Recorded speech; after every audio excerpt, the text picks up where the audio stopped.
Hello, puppies and kittens. Welcome to another episode of Blasphemers Bible. We're all excited about this one. We've got a couple of extra people we don't normally have here. For the first time, we have Chrissy Hansen, who is a celebrated scholar. Happy to have her on the show. And Kip wants to do the reading today. Uh, anybody got any opening comments, or should we let Kip dive into it? Hell All yeah, right. let's do it. I'm excited. Take it away, Kip. Let's do it. All right. Oh, Okay, so go ahead, Tomer. no, actually, I'll do it later. You should start. All right. So I've got a just a brief introduction to the text here because, in my opinion, it's one of the most interesting and importantly one of the most formative of ancient Israelite religion as well as early Judaism. So I will just set this up. The Song of Moses, as it's called, is widely regarded among scholars as one of the oldest individual texts of Israelite literature. It is preserved in Deuteronomy 32. There is a parenthetical comment that appears just before the song in 3130, setting it historically in the time of the Exodus in the Late Bronze Age. Then Moses spoke in the ears of the whole congregation of Israel the words of this song all the way to the end. As old as the song is believed to be, it was not ever spoken by Moses. There is no word on why he chose not to sing it either. No, the book of Deuteronomy itself is thought to have been written much later, during the reign of Josiah, the king in Jerusalem in 640 to 609 BCE. We first learn about Deuteronomy from the programmatic narrative, briefly introduced. This is from a book I'm working on. So it was briefly introduced in chapter 4. This is the national epic that is appropriately known by scholars as the Deuteronomistic history.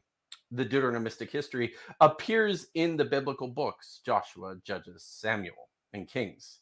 And it is so called because of how closely its historical program reflects the theology of the book of Deuteronomy.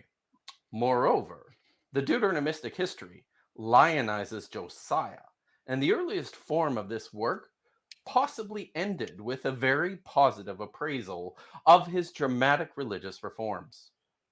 This story tells of good King Josiah's efforts to renovate the temple of Yahweh in Jerusalem, presumably long neglected by his father Ammon and his grandfather, the detestable King Manasseh, who committed more evil than what the Amorites did who were before him, as told in 2 Kings 21:10. When Josiah asks for an audit of the temple holdings to fund his project, the high priest Hilkiah announces that he has found the book of the Torah in the house of Yahweh. The book is brought to the king and read to him by his own scribe Shaphan. The contents are jarring. Upon hearing it, he is extremely distraught and sends for a prophet to help him understand the implications of this ominous document. Go make inquiries of Yahweh on my behalf, also for the sake of the people and all of Judah concerning the words of this book that we have found. How great must be Yahweh's wrath that has been kindled against us, because our fathers did not hear about the words of this book to do what is written in it. A woman, a prophet named Huldah, who is connected either to the temple or to the king's court, is found in her home by the king's retinue, and she responds to Josiah's great alarm with this: "So says Yahweh, the God of Israel. Say to the man who sent you to me, so says Yahweh. I am about to bring a disaster on this place and its inhabitants, all the words of the book which the king of Judah has read, because they abandoned me and offered sacrifices to other gods. So I have been provoked to anger by doings of their hands, and my fury has been kindled against this place. It will not be quenched." So after hearing this grave proclamation of doom, Josiah responds with a comprehensive and ruthless campaign to eliminate all forms of observance to the gods, and instead attempts to centralize all sacrifices and rituals to Yahweh alone, and only in the Jerusalem temple. It's a bold move, within this cultural climate in which the many gods were always there, always enmeshed in the outworkings of nature and life, it could not have been an easy proposition. Sure enough, even the naked propaganda of the Deuteronomist preserves an echo of the brutality that must have accompanied Josiah's draconian mandate. It says he sacrificed all the priests of the Bamot, these are the high places, who were there. He burned human bones on the altars.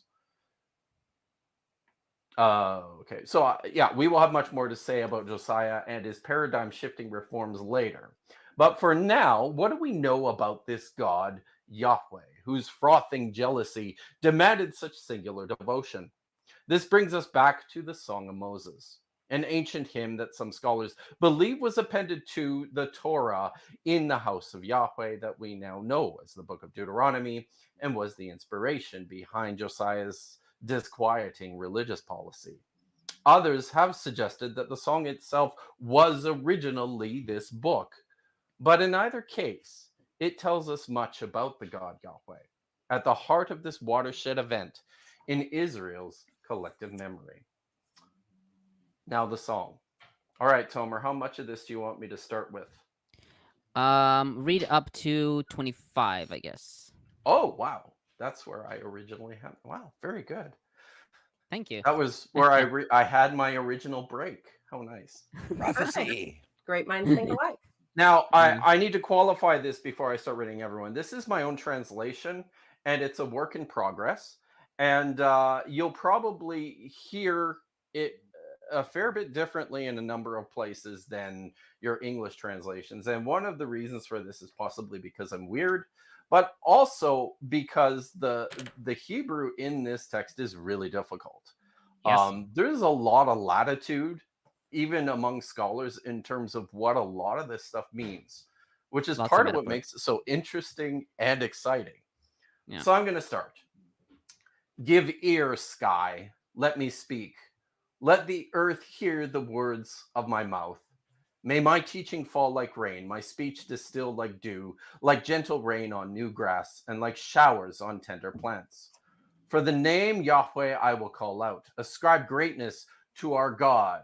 Hatzur is the Hebrew. It means the rock. His work is perfect. Yes, all his ways are justice. A faithful God without deceit, righteous and upright is he. Working against him, he does not their blemish belong to his sons? Twisted generation and perverse. Do you repay Yahweh with this? Foolish people, not wise. Is not he your father who created you, the one who made you and set you up for life? Remember the days of old. Consider the years of one generation after another. Ask your father, and he will show you. Your elders, and they will tell you. When Elyon apportioned the nations an inheritance, when he divided the sons of Adam, he fixed the borders of the peoples according to the number of the sons of Israel. So Yahweh's portion is his people Jacob, his allotted heritage. He found him in a desert land, and in the howling chaos, the desert, he encircled him.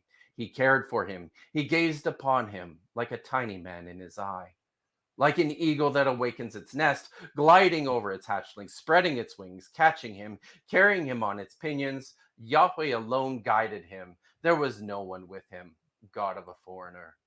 He made him ride over the bamot of the land, and he ate the produce of the field. He suckled him with honey from the cliff face, and oil from the hard stone, tzur, butter from cattle, and milk from sheep, with the fat of lambs, rams, sons of Bashan, and goats. With the very finest wheat, blood of grape, you will drink wine. But Yeshurun grew fat and kicked. You grew fat, thick, and engorged. Then he abandoned God who made him, and scoffed at Tzur, his salvation.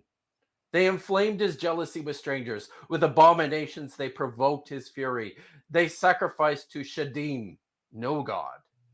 Gods they had never known, new ones who came but lately, not those whom your fathers knew. Tzur gave birth to you, you forgot. You forgot El, who was in labor with you. Yahweh saw and spurned them. By the provocation of his sons and daughters. And he said, excuse me, and he said, let me hide my face from them. I will see how they fare in the end, for they are a perverse generation, sons, no loyalty among them. They alone have inflamed my jealousy with no God. They enraged me with their vapors. So I will make them jealous with no people, with a stupid nation. I will anger them. For fire is kindled in my nose, and it burns to the depths of Sheol, devours the earth and its produce, and flares up against the foundations of the mountains. And I will heap disasters upon them. I will exhaust my arrows on them, empty of hunger and emaciated of plague, poisonous pestilence and fang of beasts. I will unleash against them, with venom of things that crawl in the dust. Outside the sword shall be reeve, and inside terror, young man and virgin alike, nursing child with the man of gray hairs. So before we hop into all the Yeah. I know Sorry. that everyone's gonna have a lot to say on 8 through 9, which I'm very excited to hear. But I do want to point out that the SBL Study Bible does actually prefer the translation, which is the likely original, according to the number of the gods. So I Yes. do enjoy We how will definitely talk about how that. they did Yes, not I have. how they did not just like go the other route and say, well, it might have been gods like in a footnote. No. They said this is the preferred reading, but then they note the other ones as well. Yeah. I just Very good. want to say, because everyone's going to have much better things to say than I am today, but I just love, Dr. Kip, I love how your translation does nothing whatsoever to hide and rather brings out the polytheistic origins of all the faith here, because so much of the gloss in the scriptures and in translations and everything else is about trying to pretend it was always monotheism, it was always one God, it was always yada yada yada yada. And like, obviously I'm talking about the stuff that people on the street come across, and scholars obviously know better, but it's amazing how much polytheism is in there, and you are trained to ignore it or I was for so many years, and it's nice to have it out in the open. And I'll just say this on that point. I mean, some of the, and you thank you, Lilith. That's very nice of you to say. So there's a couple of words that I have left in their original Hebrew. The one is fairly significant, is tsur, which means the rock. And there are places within this, and I don't think I've left it just as tsur throughout. I'm not convinced that it is always with address to Yahweh. It seems to be functioning in some respects as another identifier for Yahweh, and there's another connection to as well the southern regions, which is really It refers to interesting. Jesus. Dwayne Johnson. Stop it. Hey, thanks, Peter. So, but I want to point out that that people should also not just take this to the bank, right? This is there, as I said, there's a lot going on here that we're pretty fuzzy about. Well, In the anything first that place. But there's going to be some context missing, but like it clearly states that El gave these people as a portion to Yahweh. Here we have very distinct characters, very distinct. That was something that it was a huge realization for me coming out of evangelical Christianity, that these were not the same God and had a relationship to each other that, had whole narratives and everything behind it.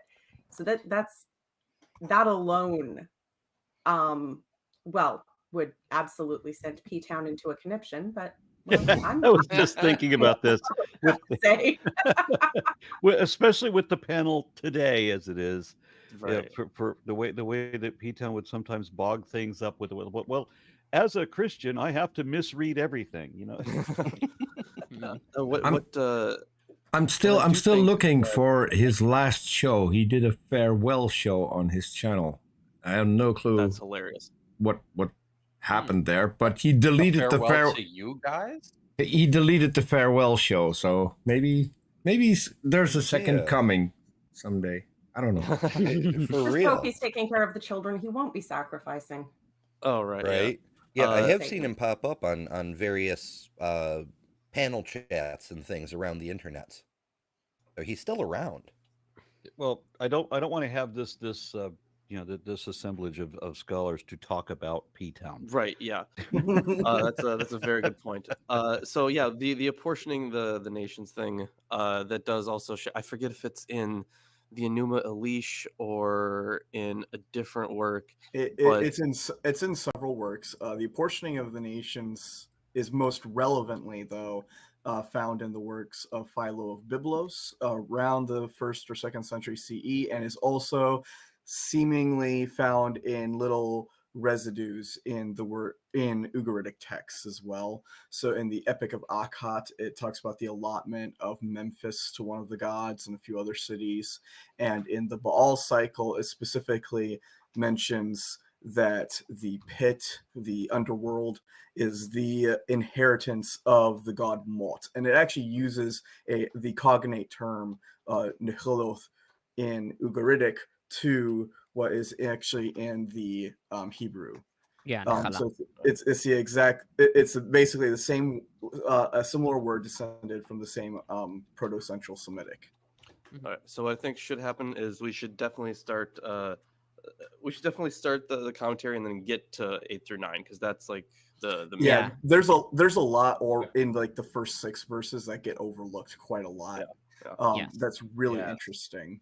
Yeah, and unfortunately, because I didn't want to enlarge my commentaries too much, I had to drop some details. But this is the longest commentary I have at this point. So I should also I've included some pictures. Peter, can you please show the first? So the way that the text is shown in the Masoretic text, at least, is in this bricklayering kind of pattern. This is, for example, the Aleppo Codex, which is similar to what we find in like modern Bible, Hebrew Bibles. You can skip to the next one.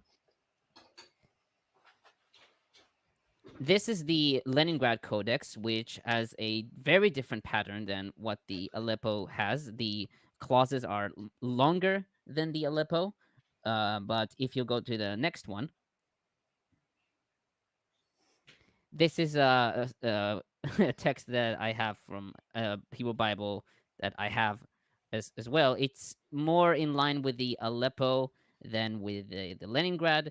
And I think there are some like changes. I think, for example, there are some enlarged, but some enlarged letters or smaller ones that are not found in some text. I didn't really check on the letters themselves, but I think there are instances where there are enlarged and they are not enlarged, etc., etc. But yeah, the pattern as well is kind of interesting. You can take us out of it, Peter. Can I ask a question at this point?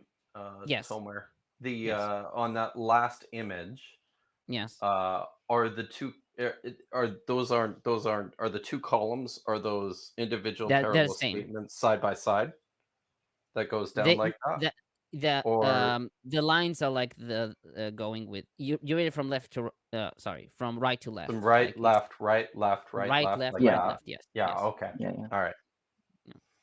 Apparently, there are some older Ashkenazi Torah scrolls. I think that maybe from like Old Genizes and stuff that have the other pattern, which is used for the Song of Miriam, which is like it's kind of like you can kind of think of it as like bricks, where you have like one line is 2 columns, the next one is centered, and then I think that's how it looks. Apparently, there are some older scrolls that have that pattern as well. Yeah, and there are like Yemenite manuscripts which have a different like reading as well. For example, in verse 6, I think I have a comment on that. Yeah, I do. I think I do have. So without further ado, I'll start my commentary. So on verse 1, Lundbom comments, "The call to heavens and earth is apostrophe, but are they being summoned as witnesses?" Rashi says they are, but more recent commentators are not so sure. Some follow Driver, who says that they are simply being invited to listen in the poet's lofty theme, like Tigay and Nelson. Von Rad notes, too, that this opening summons, quote-unquote, occurs commonly in wisdom poets, as seen in Psalms 49, verses 2 to 5, 1 to 4 in the Old Testament, 78, 1 through 4, and Isaiah 28, 23 to 26, which would preclude a legal setting. But others think the heavens and earth will indeed be acting in the capacity of witnesses, particularly if the poem happens to be a covenant lawsuit. Admonishment, anticipated or otherwise, is strengthened if witnesses are present to hear it, as seen 4:26, 30:19, and 31:28. And admonishment is precisely what follows in verses 46 and what occupies much of the remainder of the poem. Also, international treaties of the ancient Near East, which are fortified by threats aplenty, if the terms are not kept, call in the gods, heaven and earth, mountains, rivers, and other constituents of the created order to act as witnesses. Here in the song, the heavens and earth will not act as judges, simply as witnesses.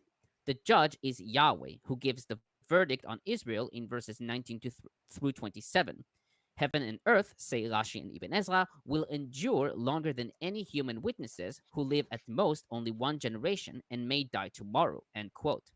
The rocks were there. Paterius interpreted the heavens as the order of the clergy and the earth as the people subject to them. Yeah, that's convincing. Yes. Man, I love it. Angels. It's so funny. It's just like, are you serious? Yeah, I mean the Christians here are just wow. So unfortunately, I didn't really expand on verse 2. I only talk about the showers here, in Hebrew seirim, which is a hapax. Its meaning is uncertain. Septuagint, Vulgate, and Targums understood seirim as a rainstorm. Lundbom, however, writes that the context requires something more like gentle rain, and is rendered as such by Sa'ad Gaon, Ibn Ezra, and Nelson. Tigay notes the Ugaritic Sarah, which denotes lakes or springs used for irrigation. Caesarius of Arel writes that the rain is the word of God. Can I make a point? Yeah. So Yes. There's that. Can I just on these word pictures here? Something that should be pointed out is that in his earliest iterations, Yahweh is a storm god, comparable to Baal, who is the god of certain storms and rains for the Canaanites. And there's also an interesting connection here, I think, to some of the this would be Genesis 1 would be a much later text, but there is some interesting connections here between the words of teaching, words spoken by Yahweh and words spoken which also affect life, affect creation. So, yeah. There's also something interesting that needs to be noted about the presence of heaven and earth itself being invoked in the first verse, because it's not only just that they get invoked potentially as witnesses. This is a common trope specifically in ancient Near Eastern treaties, to invoke them along with other primordial pairs. So a really prime example, and one that's going to be really relevant to verses 8 through 9, is a text in the standard edited volume Canaanaisch und Aramäisch Inschriften, edited by Donner and Ruhlig. It is number 222. It is the Sephir 1 treaty. And in that treaty, it specifically goes into detailing the creative pairs. So it starts with Elwa Elion, and then it goes into by heaven and earth, witnessed by day and night, abyss and spring stuff. It basically mirrors the exact same creative patterns as Genesis 1, actually. And there's significant linguistic overlap. The point of this is that they're specifically invoking these as witnesses that attest to the efficacy of their treaties or the efficacy of specific lawsuits and things like that. It's very common in Hittite treaties as well, and also common in Akkadian ones.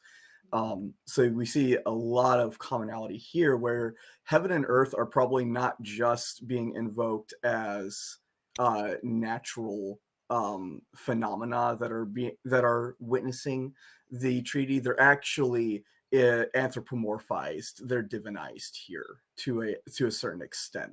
They're actually being called as to see this and respond to the efficacy of what's being said in this statement, because this is a lawsuit being brought by God against the people of Israel. He is the plaintiff. They are being asked to bear witness to the efficacy of his complaint. And that also, like, for me, that brings to mind very much sort of your Sumerian and Babylonian origin myths with, Tiamat and the, and honestly, even Egyptian, where, the first is the sky and the earth, and, a god is cut in half, and you have these counterpoint gods and goddesses, even if they're not being recognized explicitly as deities. There's that sense of the heavens being full of beings, natural powers being personified, and then brought to the table as witnesses. So it's not I can see how later interpretations have made Yahweh he's the most powerful, he's the only god, they're all just subordinate powers, but that is very much not the flavor I'm getting from the text without that later interpretation. Yeah, that's actually something that and you kind of going off of what Kip said too. So the idea that Yahweh was initially the storm god, then became storm and war god, and now you're bringing up how he was part of this greater pantheon, but was seen as higher above, right? So it was henotheistic. That is something I'm going to be getting into when we start Joshua, because I do want to do like a little introduction for the Deuteronomistic history. I'm going to cover like a brief history of scholarship and stuff to look out for. And monotheism and henotheism are like a big crux in trying to reconstruct the construction, for lack of a better word, of the Deuteronomistic history. Yeah. Like already the first verse of this passage is super interesting. There's actually a very comparable example, which is actually in Isaiah 1, which also starts with a root formula. Okay. On verse 3, Nelson comments, verse 3 completes the direct address to the universal audience, revealing that the song will be a doxology, proclaiming the nature and deeds of Yahweh and defending Yahweh's righteousness in the face of catastrophe. The hymnic imperative forms a doxological bracket with the initial imperative of verse 43, which is also addressed to the heavens. On verses 4 to 6, Tigay writes that these verses denote the poem's thesis regarding God's righteousness in contrast to the Israelites' betrayal. This part of the song presents the claim that God is righteous and loyal in everything, but the Israelites are faithless, foolish, and ungrateful. Verses 7 through 14 describes God's grace towards Israel like a father's grace towards his sons. He took the Israelites as his people, brought them safely to the promised land, and gave them abundance.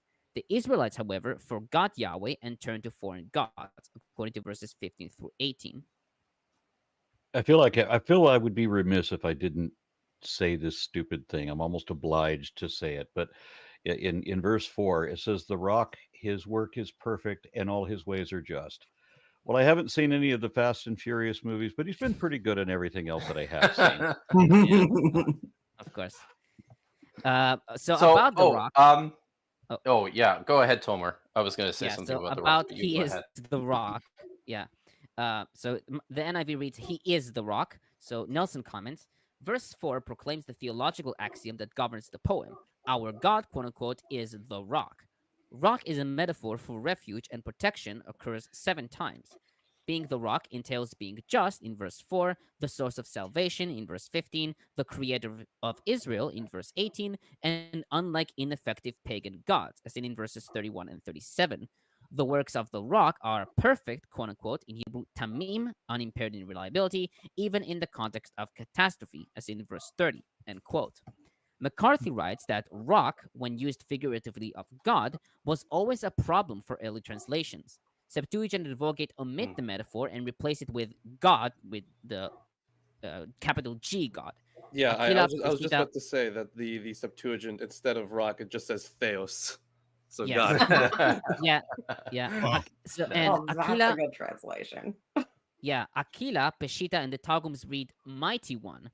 Tigay notes that the Sumerian and Akkadian deities are sometimes nicknamed the Great Mountain, Shadu, the word for, the Great Mountain, Shadu. The word for rock in Hebrew, Tsur, is used to describe other deities in the song, as seen in verses 31 and 37. Okay. So I'm looking for the passage now and I can't find it. But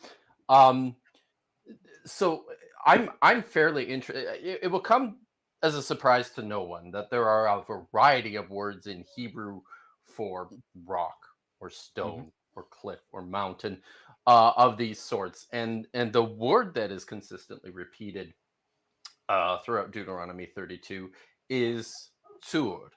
And I think, and this is just me, but I think there's some significance to this that is also connected to the southern desert regions, and the origins of Yahweh and the origins of this religion of Yahweh that stem from there.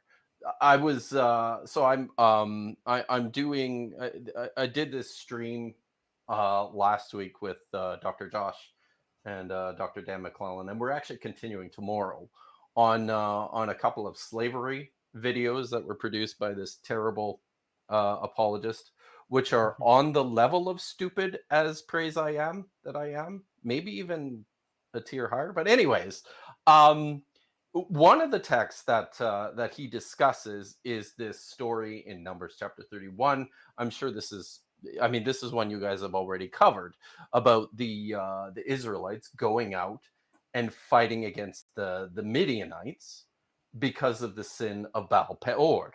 And the Israelites bringing, all the women and children back, and then Moses and Yahweh getting very angry about the fact that they brought all the women and children back, and then he commands them to murder those everybody who, except for the little virgin girls. So this recalls this event in Baal Peor, which I think that's Numbers 24. In that story, it talks about how the Midianite women seduced or convinced the Israelite men to offer worship to the Baalim, maybe seduce them sexually, and this was a rallying cry. Phinehas is renowned for his valor in going and finding an Israelite man and a Midianite woman, and thrusting a spear right between the two of them, presumably in the middle of coitus. We don't know, but presumably. And the text, interestingly, provides names for these people. The name of the woman is Cosby, which is a little on the nose. Cosby is basically just means liar.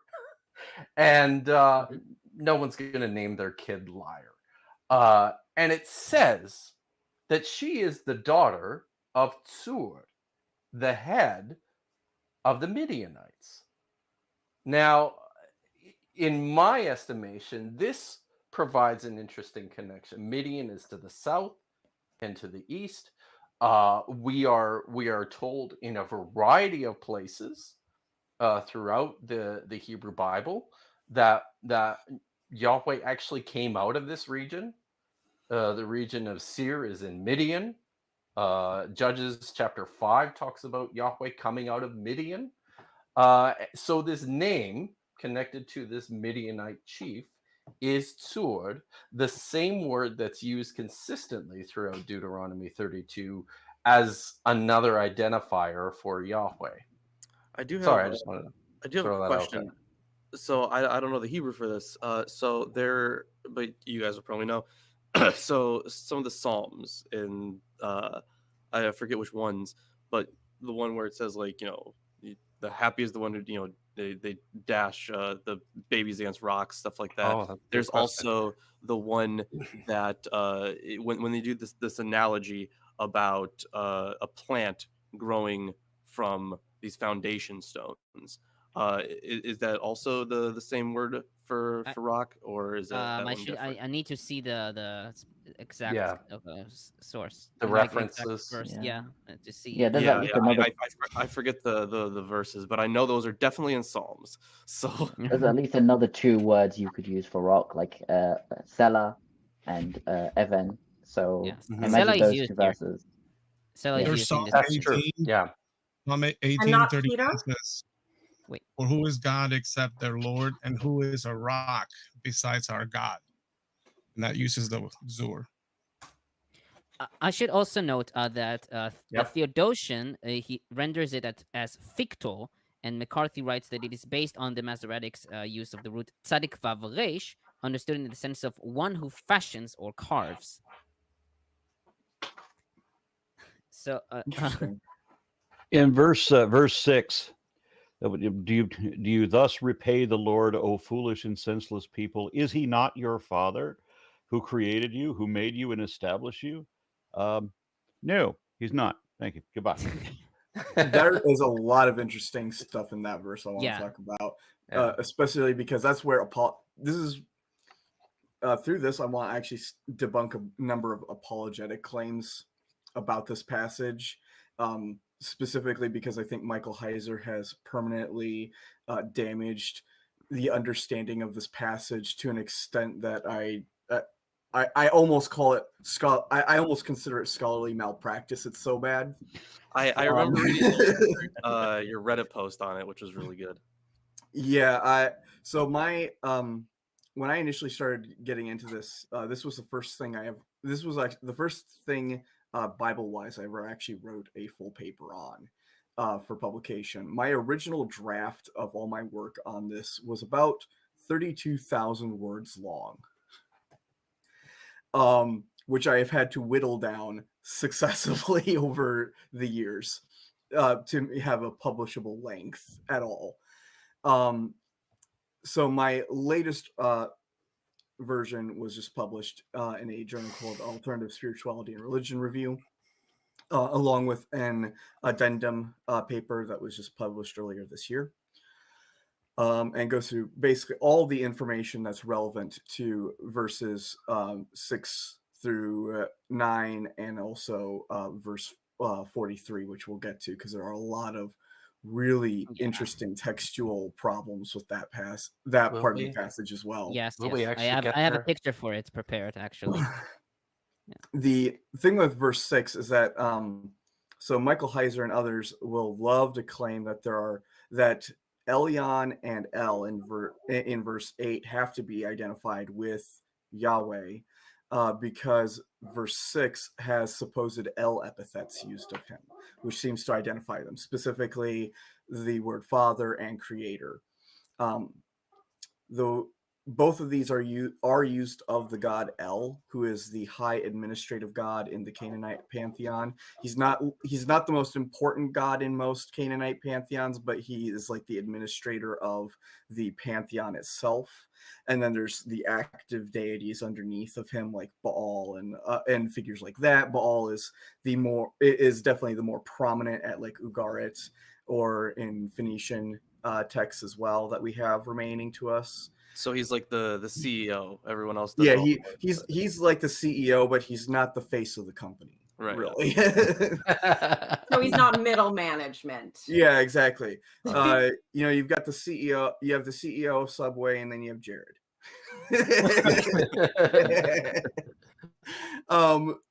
So I use that because Baal has some interesting sexual proclivities in text. Read the Baal cycle; it's weird. Yeah, no. Well, is it any weirder than Odin having an 8-legged horse with Loki? Yeah, he has sex with a cow. Yeah. Yeah, but it's it was like interesting. it was kind of allowed incest in Hittite law. So Yeah. I want to chime into what Chrissy just said about the frustration of having something publishable at that gargantuan length. My best friend in high school became an ordained Southern Baptist minister and the principal of a Christian school that taught. A plaque was on his wall that said that the Bible is the only source of truth in our world. And that was the perspective he came from. And when I met up with him in 2004, it was the first time we'd seen each other, in many, many years. And he gave me Job Martin's book, Evolution of a Creationist, and wanted me to read that as if that was going to convince me that creationism is true and all that. And I wrote It didn't work. I wrote a 19,000 word rebuttal of every single sentence in chapter 2 of that book. And The pedant in me hopes that you were correcting grammar along the way as well. There's only so much you can do when someone is wrong on so many levels. It's like the Mandelbrot set, and you just go in, and they're even more wrong, and there are new and intricate ways for them to be so wrong. It's almost an achievement. Yep. Indeed, yes. So yeah, back to verse 6. Those two terms, father and creator, the word for creator here is kone. There's actually significant debate in scholarship right now whether that actually ever meant creator in early Hebrew and Phoenician and Ugaritic. Ryan Thomas just recently published a paper in Ugaritic Forschungen arguing that it never did and that it only means possessor. It's used in that sense, especially in a lot of cognate languages, including in Old South Arabic, which is another Central Semitic language, closely related to Hebrew and Phoenician and Ugaritic and languages like that. However, that whole debate aside, the whole idea that this isn't, that either of these are L-specific epithets is absolutely ludicrous. These are the title father and the title creator are both used of deities without end in the ancient Near East, especially in even in Canaanite circles. So the title father, I did a huge amount of research. This is what's called onomastic research, a study of proper names. And I went through the onomastics because onomastics are one of the really fun ways that you can find epithets being ascribed to deities, because people will often name their children with a theophoric element, the deity name, and then something that's applying to the deity on top of it. So you'll find all sorts of things like Kone Milku in Ugaritic, which means Milku is the creator / possessor. Or you'll find Reshef is father, or you'll find Reshef is creator, or you'll find Shamash is creator, all sorts of stuff like that. You also have to figure in different parallel terms. So for instance, Banitu in Akkadian, which also means creator. It's related to Kone in a lot of linguistic overlaps there. And that's also used of a ton of different deities. You also, and then also at Ugarit, actually the only time that Kone is used of a deity's creative purposes is actually of Asherah, not of El. And is specifically calling her the creatress of the gods, because she's the mother of the 70 sons of El. There's also a theme that is prominent in Egypt too, where as time kind of goes on, you see epithets being applied to a variety of gods, even when they're not like creator epithets used for deities that are not creator deities. Yes. The thing is, these things get these traits get subsumed over time, and they get added on to other deities, like in the hymn to the Aten, for example. And while yes, it is an outlier because it's the Aten, in that hymn they use epithets of, for creation. They mention the expanse that the Aten rules over and watches over, and all these things are found in descriptions of other deities. So these traits just kind of get added on to to local gods, or the god that's the popular at the time. And this happens not just in Egypt, but in the rest of the ancient Near East. No, yeah, certainly, and that's very common in Phoenician and Ugaritic and Syrian texts as well from the time period. Syrian texts in this time are largely written in, by the time that we have them, are mostly written in Aramaic or in Akkadian cuneiform until you get out further on the east side, and then you get like Eblaite and stuff like that. But these texts are really interesting because they provide us just such a range of how these terms are used. The term father alone I found applied to upwards of 20 deities just in Northwest Semitic languages alone, which rules out any idea that this is an El-specific epithet. Now, if they had called him creator of heaven and earth, that is an El-specific epithet that only El is given in Phoenician or Punic or similar texts. The only other god I've ever found with that epithet is Baal Shemem, the Lord of Heaven, who's probably just a hypostasis of the god El, at least according to Ryan Thomas and Richard Oden and a few other scholars who have argued, in my estimation, pretty persuasively on that topic. What's really interesting because of this, though, is that to try and make it more clearly Ellistic, Heiser's going to end up claiming that there are El epithets in verse 7, which there aren't. There's not a single. We haven't gotten there yet, but right before we move on, I also want to note, I think that we should probably actually read creator as possessor here, specifically on the basis of what's going to happen in verses 8 through 9. Well, I have a comment on this, so yeah, and I'm going to read a comment in the chat just before they pile up, because I know sometimes it'll take a half hour before we get to them, and then we don't even know what they're talking about anymore. So Zacchaeus says about the babies verse, Psalms 137:9 uses the Hebrew. Don't ask me. Hasela. Okay, it uses the Hebrew Godzilla, which looks like Might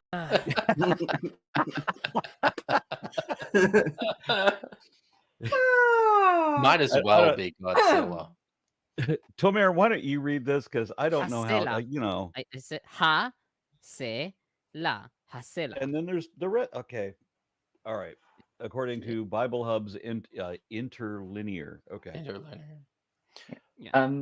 Are we moving on to verses 8 and 9 comments. now? Unfortunately, I have comments on the 5 and 7. Okay. Yeah, thank you. All right. I think.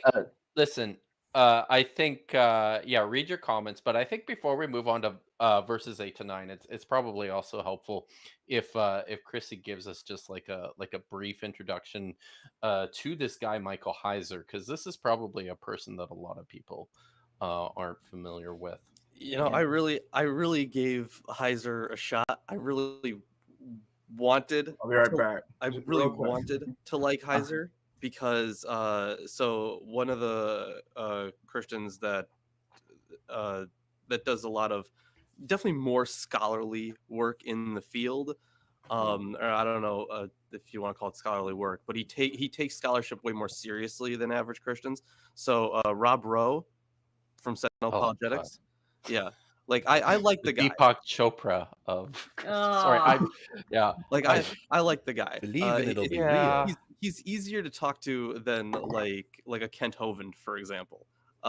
So the low bar, and I know low bar. But the thing is, because I liked Rob, I was like, okay, I'll give this Heiser guy a shot, and then I read through Unseen Realms. And I was like, this is really bad. Like he gets to like, because Heiser gets to the point where it's like, okay, so you have like actual evidence here, but then when he puts it all together, he doesn't put it together in any way that actually makes sense. He kind of stops right before he reaches a good conclusion in a way. he explained things away. He's always explaining things away. Yeah, he explains it away. Churches are eating this up. Yeah. Like Apostate Anne, she like infiltrated a Bible study where all they were doing is reading through his book, and everybody's Right. just like, yeah, oh yeah. Christians I think will I pay think I inordinate felt amounts of similarly. money. I think I felt similarly when I got a copy of Kersey Graves' book. That I wanted. Oh, look, fascinating! The 16 crucified Christs. Yeah. And this was many years ago, and I remember getting about halfway through it and realizing that I couldn't verify any of this. Mhm. We recently picked up a book for the show that we're doing and for Friday Apocryphal podcast, because there's this weird section where God has tits and he's like milking, he's being Don't milked by the ask. Holy Spirit. It's really good stuff. But so Ruben picked up a book from I think is David Hillman, and there's not a single citation. There's not a single citation. So we were like, what the fuck is this guy even arguing about? Like, I'm going to restrain I made it up. myself from saying anything about Rob Rowe and anything about David Hillman. But All right, I'm going to read we- another we should comment. move on, eh? We could be here for We- 2 we hours have just on comments, those yes. two alone. Yeah, Yeah. we can't deal with all the pseudo scholars, or Yeah. somebody's going to bash their head through their computer, and that's too expensive. So just as a brief introduction, Michael Heiser is he was he has PhD in biblical studies. He studied under a very well-renowned scholar, Michael Fox, and he did his PhD on the term Elohim being used in the Dead Sea Scrolls. He is primarily a Dead Sea Scrolls scholar, and he subsequently didn't publish anything in any large or noteworthy journals for most of his career. In fact, I don't know of any actual university that he ever taught at. I think he taught at a few Bible colleges, and then he started his apologetics career basically He fighting. worked for a time at Logos Bible Software. Yeah, he was. Hmm. He worked there. He was at one of the editors on the Logos Bible dictionary, which is the site that I use. So which Mhm. is actually his entries in it are actually some of the more helpful ones, because he's the one thing I can give him is that he's thorough even if he's incorrect. Yep. So that's nice. Outside of that, though, debatable utility, as we'll see. It's funny. He ended up starting his own little Bible education organization, which is essentially one of those faux come take this college level class that's not going to get you any real credit because it's an unaccredited little Bible thing run by just a bunch of apologists trying to make some money. And he wrote a bunch of popular level books. I don't think he actually has any academic monograph published.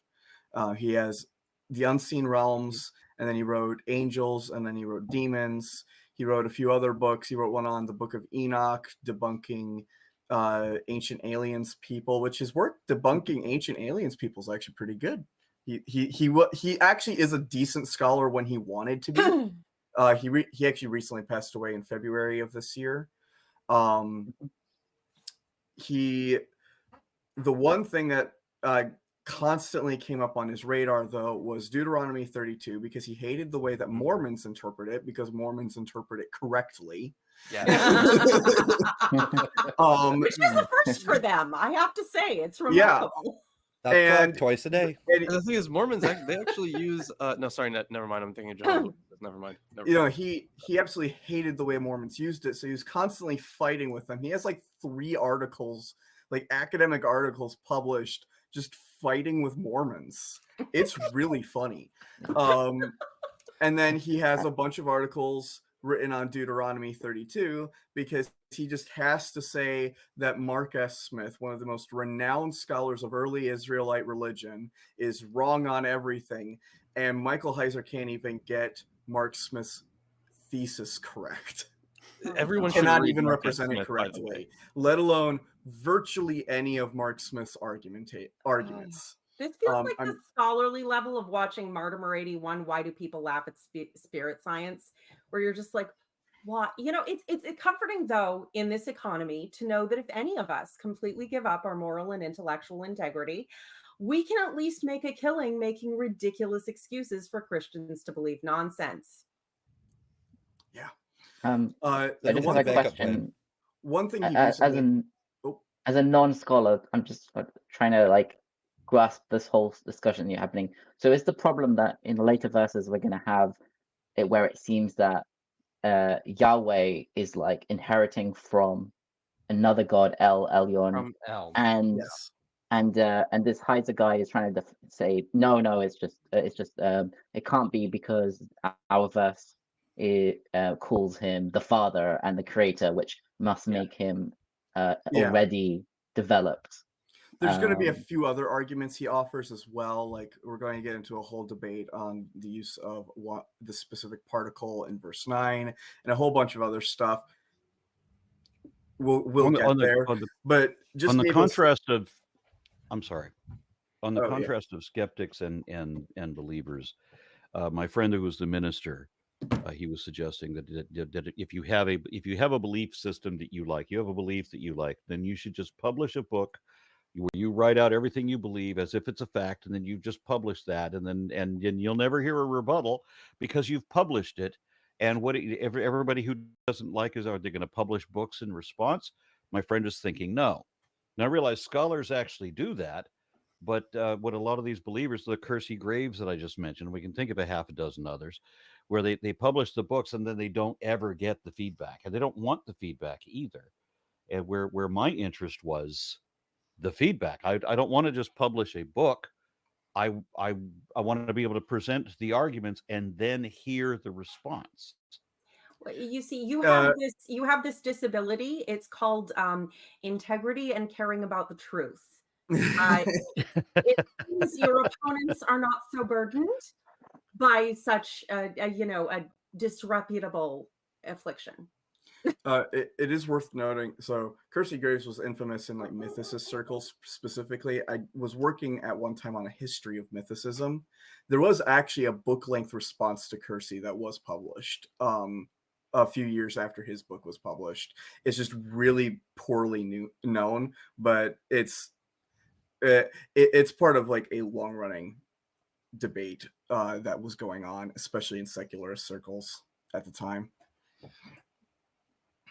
I've got a couple comments to read, so I'm going to jump into those. They're starting to stack up. Say10-616 says, I only encountered hypostasis as a term related to the Holy Trinity. Are there other examples with deities?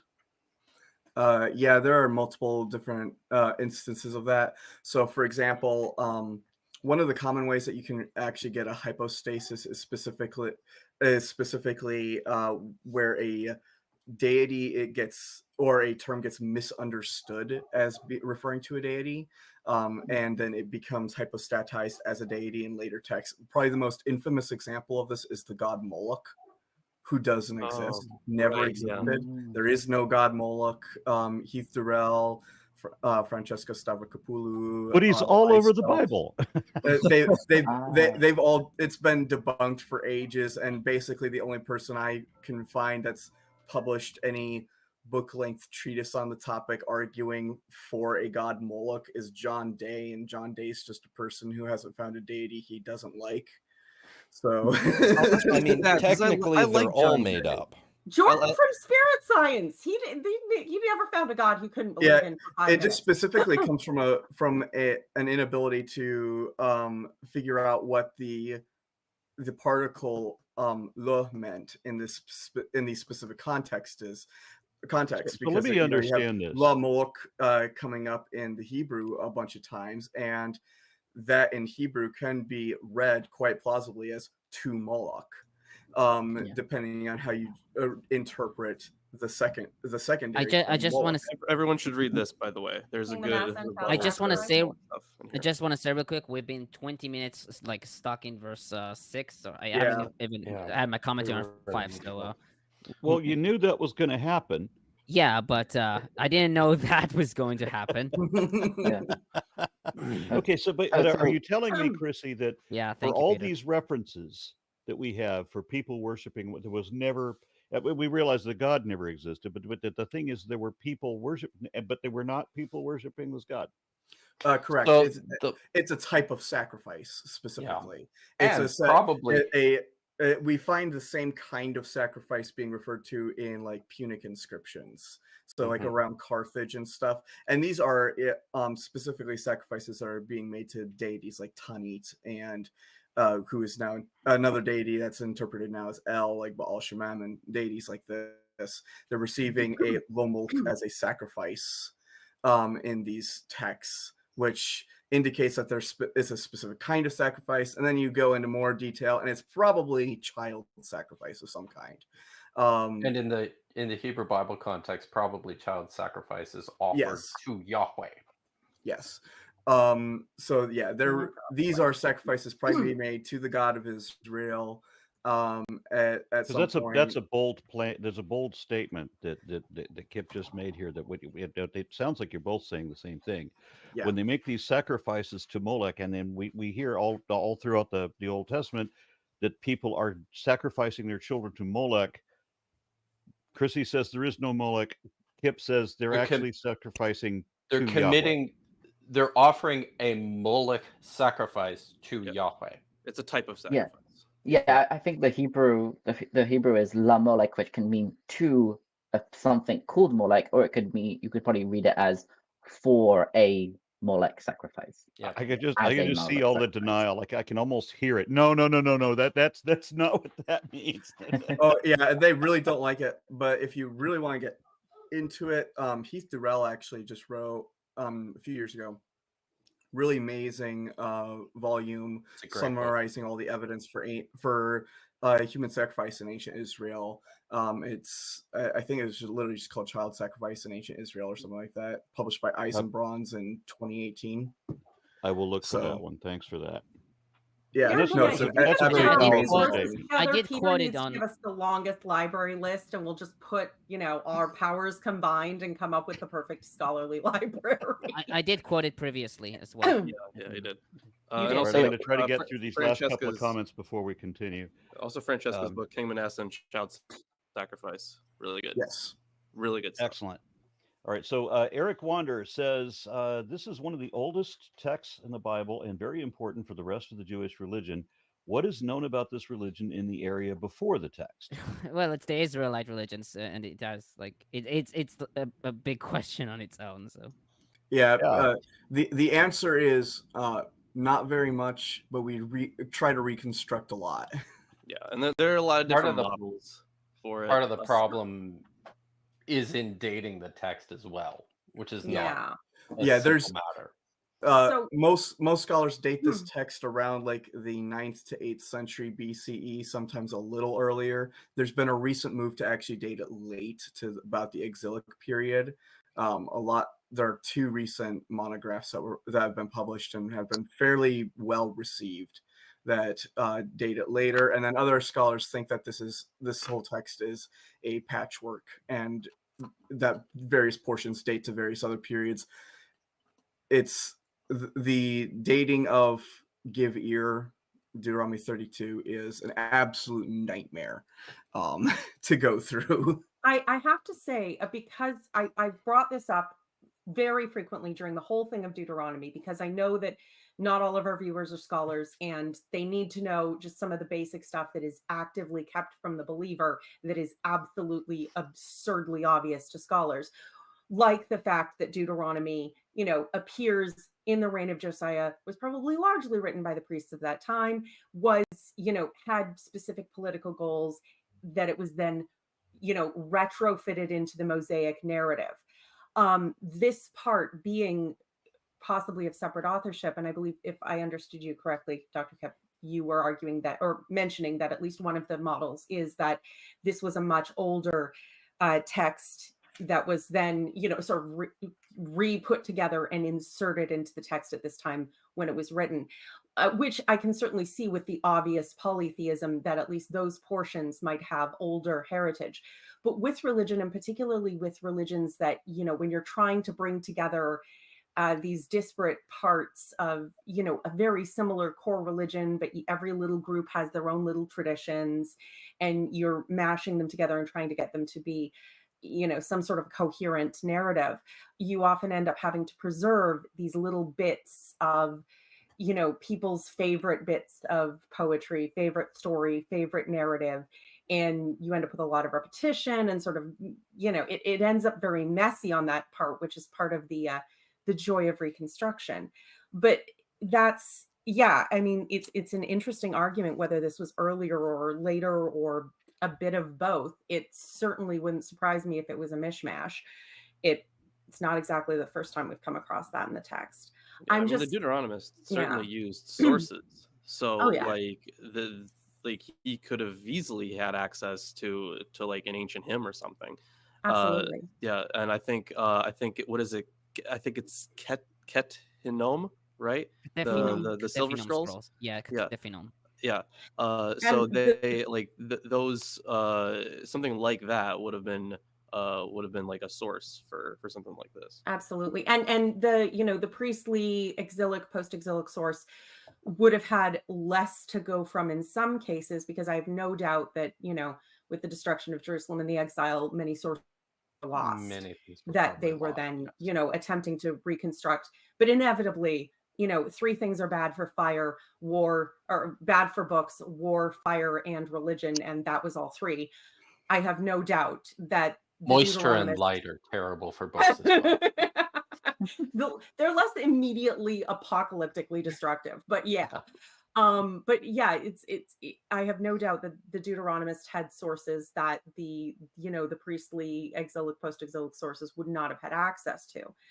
At some point, I'll bring that up to the panel later. I have a question for everyone after, but Okay, we I'm really gonna should get get this past one. verse 6. Yeah, but there's 52 verses in this, and we've taken an hour to do the first half dozen of them. So it looks like we'll be here a while. Eric86 says, sorry to ask, I guess that means off topic. Sorry to ask off topic, but I got a random question. How long do you think it will take until all Abrahamic religions will disappear and people stop believing in them? We'll never never. know. Never. Right now, Islam is currently the world's fastest growing religion and is growing rapidly. Christianity is currently growing actually fairly rapidly in China and in Africa and also in some parts of India. And Judaism has been going strong for 2,500 years. So I'm going to give a pretty safe bet that we're not going to see them disappear anytime soon. We are going to see some different movement, some other Abrahamic religions disappear, though, within our lifetimes. There are currently only really excited for. There are only currently around 800 Samaritans in Israel left. We're probably, and they do not have. There is no repopulation of that community going on, basically. So we're probably going to see the Samaritans disappear. The Yazidis and the Druze are also fairly endangered as well. So There's I a would not be persecution against, surprised like, if either of those disappeared. And the Mandaeans are also facing a lot of persecution, especially in the Middle East. So It's those easy groups to I don't think will survive very long. it's easy to think that people are going to see what is obvious and then change their minds accordingly. But I've seen too many people in my own family. It's like when I walk into their place, and suddenly all of the history is backward, and it suddenly our response to 9/11 is Obama's fault. Things like that. So I guess they don't see what's obvious. They have a completely different narrative, worldview, whatever. All their charts are upside down, and there's no way reason gets through. Now's your chance, Tomer. Go. Yeah, Yeah, 30 that's- minutes in. Yeah. Okay. So on verse 5, they are corrupt and not his children. The Hebrew it's shichet lo banav mumam. Commentators noted the difficulty of this clause. If read literally, we have He corrupted to him, not his sons, their blemishes. Septuagint and Peshitta, it's quite difficult this Hebrew. Brutal. It's so brutal. Yeah. Septuagint and Peshitta read, blemished children, not his, have sinned. Targum Onkelos, destructiveness does not affect him. His children pray to idols. Targum Pseudo Jonathan, the beloved children have corrupted their good works. A blemish is found upon them. Lundbom suggested reading it as a question. It acted corruptly toward him. Is not their blemish his children's? And McCarthy suggested that the word mumam is a gloss, but one that entered the text at a very early stage. On verse 6, is this the way you repay the Lord? In Hebrew, it's ha leYehovah tigmelu zot. The letter hey is used as an interrogative.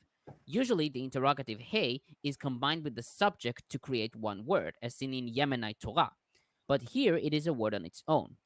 Tigay proposed that the hey is separated to underscore the question. While in many Hebrew manuscripts this hey is enlarged, it is not in the Leningrad and Aleppo codices. Is he not your father, your creator? In that same verse, Hebrew avicha kanecha. The word kanecha is derived from the root kuf nun hey, to get or acquire or purchase. This is how most early translations read it. However, as Tigay notes, the word here means to create, based on the parallel with asecha, has made you, its meaning as create in Genesis 14, verses 19 and 22, Psalms 139, 13, and Proverbs 8, 22, and the Ugaritic kani, which means produce or procreate. This is found in the Samaritan text and Targum Onkelos. On verse 7, Nelson comments, the thesis of Yahweh's faithfulness from verse 4 is developed through a historical review of divine election, providence, and the gift of the land's bounty. Remember turns attention to past events, first positive ones in verses 7 through 14, and then subsequent negative ones, verses 15 through 18. The truth of this story cannot be denied, for it is deeply rooted in the far past. Of old, in Hebrew, Olam describes the oldest history, as in Amos 9:11, Micah 7:14, and 1 Samuel 27:8. Here, reaching back into mythic times, compare Genesis 6:4. Elders would preserve the oldest living tradition, as in Joel 1, verses 2-3. To ask about the past is an effective piece of rhetoric, as in Deuteronomy 4:32 and Job 8:8-10. And finally, on verse 8. So first of all, Most High, in Hebrew it's Elyon. The name appears in other biblical texts, such as Psalms 7:18, which is 17 in the Old Testament, 9:3, which is 2, and 18:14, which is 13. And sometimes with the addition of El to create El Elyon, as in Genesis 14:19-20, Numbers 24:16, and Psalms 18:14. This term is also found in New Testament texts, such as Mark 5:7, Luke 8:28, and Acts 7:48, etc. In the Song of Moses, Elyon is equated with God, as in verse 9. Elyon was also the epithet of the Canaanite creator god El. Lundbom comments, the question is whether at one time the names Most High and Yahweh denoted two separate deities, with Yahweh understood as being a subordinate deity to God Most High. If the song presupposes such an idea, it would be acknowledging the existence of other gods besides Yahweh, i.e. henotheism. From extra-biblical texts, we know that Most High was worshipped outside Israel. For example, in Sephirah Treaty 1a, circa 750 BCE, where the gods El and Elyon are mentioned together. Other Syrian and Phoenician texts also mention Most High as a Canaanite deity, and it is probable that Israel borrowed this old appellation from the Canaanites. David Noel Friedman says Elyon as a patriarchal epithet has an archaic ring. And about to the number of the sons of Israel. While the reading, the sons of Israel, Bnei Israel, is attested in most early translations, this raises several problems, as Tigay explains. This reading implies that God created the same number of nations as there were Israelites. He assigned territories to each nation, but took Israel to be his own people. Compare 7:6 and 10:15. Since Genesis 10 lists 70 nations, the verse must mean that God created 70 nations, equal to the 70 numbers of Jacob's, i.e. Israel's, family who migrated to Egypt, as in 10:22 and Exodus 1, verses 1-5. This reading Okay, raises help me out with this. Sorry. Help me out with this. So there's 70 nations, Yes. and the Most High apportioned the nations according to the number of gods. Let me Yes. explain, So because you Okay. have interrupted There's a me lot very going on rudely. here. Yeah. Yes, there is. Yes. You didn't get to that yet. Yes.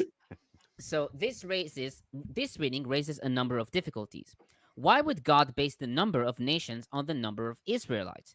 According to Genesis, Israel did not exist at that time. And why would he have based the division on their number at the time they went to Egypt, an event not mentioned in the poem? In addition, verse 9, verse 9, which states that God's portion was Israel, implies a contrast. Israel was God's share, while the other people were somebody else's share. But verse 8 fails to indicate whose share they were, end quote. Many scholars take the Masoretic text reading to be secondary. According to McCarthy, verse 8 represents a, quote, deliberate emendation for theological motives, end quote. And then 4Q Deuteronomy J reads, B'nai Elohim. Peter, can you please show the fourth picture? So this is the segment from 4Q Deuteronomy J, and you can see that the second line reads, B'nai Elohim. The Vav in the B'nai looks like, the Yud in the B'nai looks like a Vav, but I think it's generally understood to mean B'nai from that Deuteronomy. And the Septuagint also reads angels of God. And according to this reading, when God separated mankind to different nations, he created nations and allotments as the number of the sons of God. In verse 9, it states that Israel is God's portion. And from here, it seems that God gave the rest of the nations to the sons of God. Tigay notes that this viewpoint is hinted in biblical texts, such as Psalms 82, Daniel 10:13, 20-21, and 12:1. Apocryphal texts like Sirach 17:17 and Jubilees 15:31-32, and later Jewish texts like Pirkei de Rabbi Eliezer 24 and Targums Pseudo-Jonathan. He further writes, according to this viewpoint, when God organized the government of the world, he establishes two tiers. At the top, he himself, God of gods and Lord of lords, who reserved Israel for himself to govern personally. Below him, 70 angelic divine beings, B'nai Elohim, to whom he allotted the other peoples. The conception is like that of a king or emperor governing the capital or heartland of his realm personally and assigning the provinces to subordinate, end quote. The reigning of angels is similarly attested by Clement of Alexandria, who writes in Stromates 7264 that God bestowed on the Greeks their philosophy through inferior angels. And Pseudo-Dionysius in Celestial Hierarchy 9.3 similarly expresses the view that God assigned guardian angels to each Gentile nation, but these nations have wandered off into idolatry. And you can remove the picture, Peter. Oh, can we actually bring the picture back? Yeah, sure. Just because I'd like to talk a little bit about this manuscript. So this is a manuscript that was written sometime between 150 BCE. It's the oldest copy of this portion of the Song of Moses in existence, and it's comprised of a whole bunch of fragments. It's fragmentary, so we don't have the complete thing, but in the reconstruction, it's thought to have contained Deuteronomy 5:11 to 21, then Exodus chapter 12 verse 43 to 13:5, and then the Song of Moses, all in that order. So this is and part of understanding kind of what happened here with the development of this text sort of hinges on what we're seeing in the Dead Sea Scrolls with regards to the manuscript copies of the Song of Moses. There's another one that we'll talk about when we get to verse 43. So one of the propositions that I've read that I quite like is that we've already talked a little bit about how the song itself, the Song of Moses, seems like it probably pre-existed the book of Deuteronomy and then was, plugged into the book of Deuteronomy at the time that the whole book was put together. you have these examples of the Song of Moses from the Dead Sea Scrolls, and importantly, these are manuscripts not of the book of Deuteronomy. They're manuscript copies of the Song of Moses, separate from the book of Deuteronomy, or the Song of Moses along with some other key liturgical texts. These are not the same sort of thing. So one of the explanations as to what happened is that certainly within the Second Temple period, there was this strong movement towards harmonization of texts as people started to put these texts together, started to, write whole Torahs that included, Genesis through Deuteronomy. When you're putting together a large work like that, at that point, it becomes, important to try and harmonize the bits that are out of place or not or inconsistent with the whole, which is an explanation why someone would change a text reading "sons of God" to "sons of Israel" in accordance with what's mentioned in Genesis chapter 49 and in Genesis chapter 10 with regards to the apportioning of the nations. So this is a harmonizing tendency, and it was performed on the text later in an effort to bring it into, alignment with other things that are going on in the text. You be the judge of how successful that is. That's not really the point.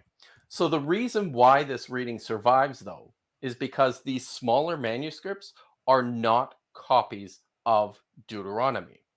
So the same sort of harmonizing tendency is not, it's just not necessary there. They're just interested in what the song has to say for other purposes. So these manuscripts survive very late. Like we're talking, 50 BCE. This is close to the time of Herod.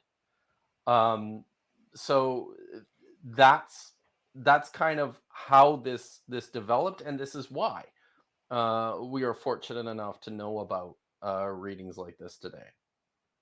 There's also one other Dead Sea Scroll that I was recently came to my awareness as actually relevant, and it's 1QHA.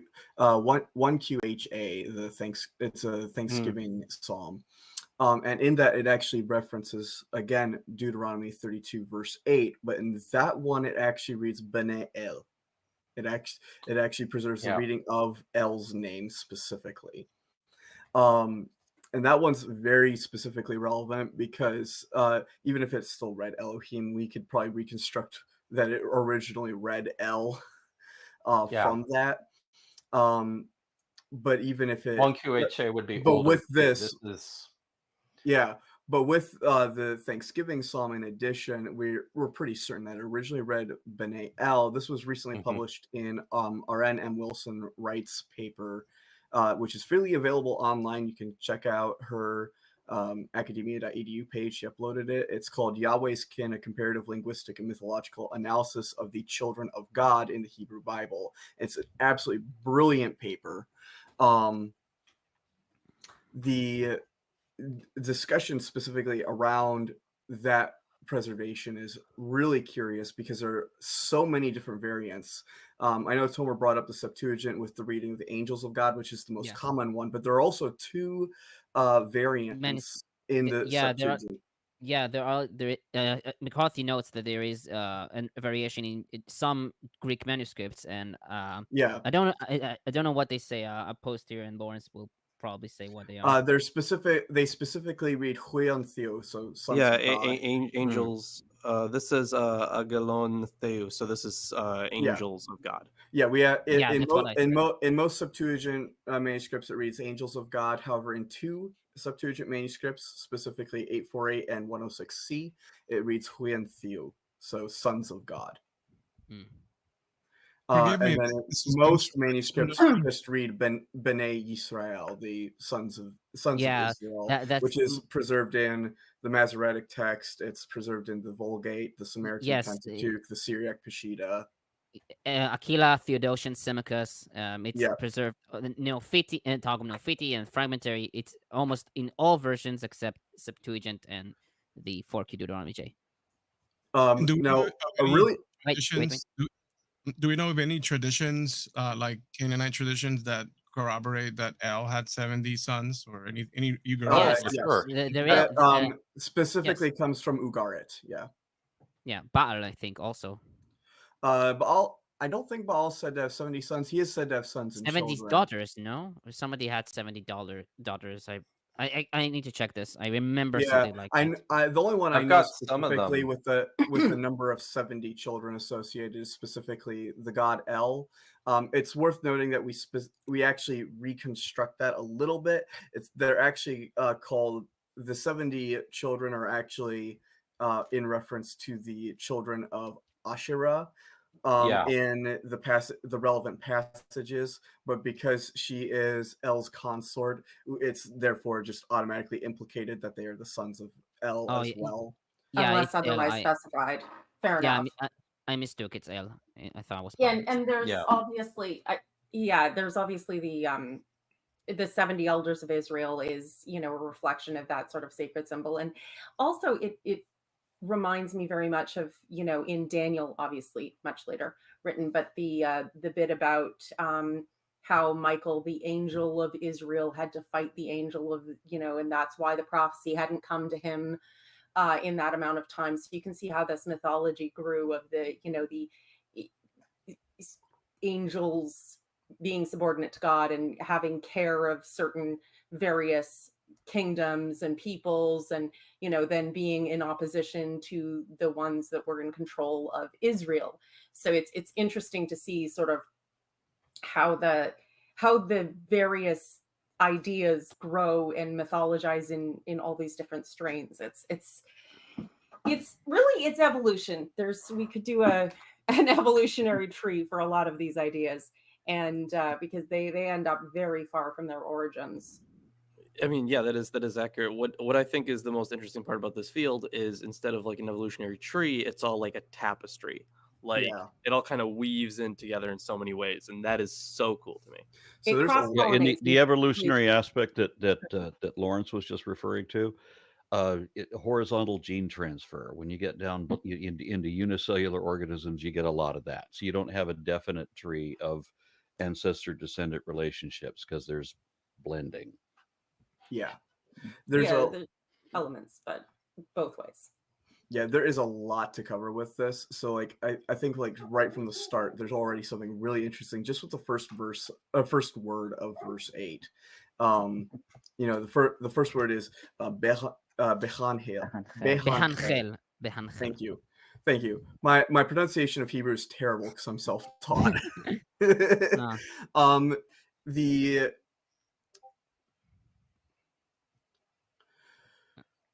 So the term is specifically one of a little bit of contention if you are one person named David A. Falk, who has a terrible YouTube channel. He's an Egyptologist who likes to LARP as a Bible scholar. I feel like so many Egyptologists are like that, by the way. Can I just say? Yeah. There's another infamous one named Kenneth Kitchen as well. Yes. He's a respectable one, though, at least. Oh, yeah. Halfway respectable. Halfway. David Falk is no way respectable. No. There's also Hoffmeyer. He pulls the same shit. Yeah. No. So that first term's really important, though, because depending on how you interpret it can depend on how you interpret the entire verse. Because in my translation of verses 8 through 9, I have it as when the Most High distributed the nations as an inheritance. Mm-hmm. The problem is that it is, on a surface reading, possible to also interpret this as when the Most High gave to the nations an inheritance, which is a really weird way to read the passage in context, but that's how David Falk tries to construe it.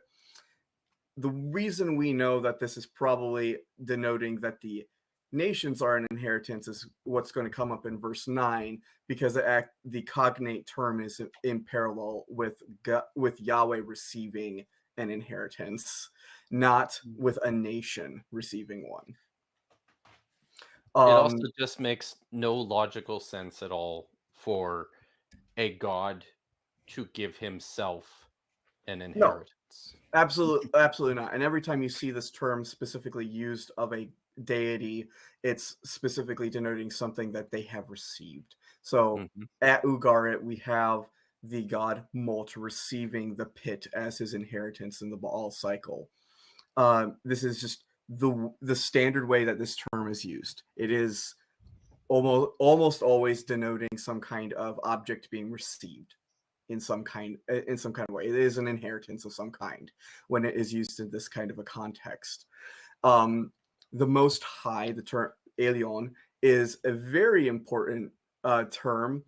So Michael Heiser, our friend, will say, he argues that this is probably not the god El, and the reason being is because the term Elyon is rarely used of the god El. It's never used of El at Ugarit, for instance, and also it is a term most often used of the god Yahweh in the Bible. So obviously that's how we need to interpret this. And then he's also going to bring up, like, in Deuteronomy chapter 4 actually has a mirror of this idea, but here Yahweh is the one distributing the nations instead. So there's a whole lot of stuff to go through there. The big problem for Heiser's thesis is going to be that I have done all the research on the term Elyon and its cognate forms throughout all Central Semitic languages. I cataloged every single deity that it has ever been used for. And El is, outside of the Bible and the Quran, El is the most common deity in the entire ancient Near East to receive that title. In fact, there is only one deity I have record of that receives that title more than once aside from El, and that's Baal in one text at Ugarit where it's used twice for him. And it is the only time at Ugarit that term is ever used as an epithet for any deity. It is a very rare term at Ugarit, to the point that Heiser's point makes no sense. His sample size is ridiculously small, and then on top of that, Heiser also just makes basic errors on the usage of this term. So in one case, in his terrible book, don't buy it, The Unseen Realm, he says that Philo of Byblos uses this as of the god El. This is completely incorrect, and anyone who can read knows it's incorrect. Because you can read the passage, and whoever the god Elyon is in Philo of Byblos is El's grandfather, according to Philo's genealogy. I don't know how he came up with this, but it's not physically possible. To be your own grandfather? Apologetically possible. Very sweet home Alabama. I mean, it is possible to be your own grandpa, as the infamous song goes, but everything's possible in apologetics, Chrissy. Oh yeah, it's true. My bad. It's true. But yeah, no, I found the title used for El in. Actually, we need to bring up that Aramaic inscription specifically that Tomer brought up, because in that inscription, Tomer brings up that El and the Most High are invoked as separate deities. I don't think they are, and a lot of other scholars don't. What we actually have here is a really special grammatical feature of Hebrew and of other West Semitic languages, Northwest Semitic languages, called a vav explicativum, which is essentially a vav that is used to further explain a previous term or to elaborate on someone's identity. And this is used a number of times in the Bible. It's also used in Ugaritic, and is also used previously in the Sefer 1 treaty. Specifically, it actually brings up Shamash and Nur, which means light. the problem is that there's no deity anywhere in the ancient Near East attested with the name Light. So we know that this is probably a Vav explicativum, and it's just elaborating on the god Shamash. And the reason that they do this is because they're invoking pairs, and they're trying to keep this in a poetic parallelism. So you keep including the Vav, and then you use it in different ways. So in this case, is a Vav explicativum, meaning El, who is the Most High. Because and then right after what follows is then the creative pairs, heaven and earth, day and night, abyss and spring. Yeah. It's just a minor point and very much lower than the level that you're speaking at. But I think it's important to point out that one of the arguments that's constantly made and defended by believers is this idea that there is something unique about the God of the Bible, that there's something unique about their religion, about Christianity, about Judaism, that there is something, otherworldly about it. And it is not possible to maintain that with even a passing understanding of the scholarship if you're at all honest about it, which is why so many people devote so much time to keeping even the most basics of scholarship out of the hands of the common believer. And we're talking basics, like when Daniel was actually written, like just the most basic elements. And it's frightening for me because I'm always trying to, I'm not sure who's listening, what level are they at? It's amazing to me the things that have to be defended.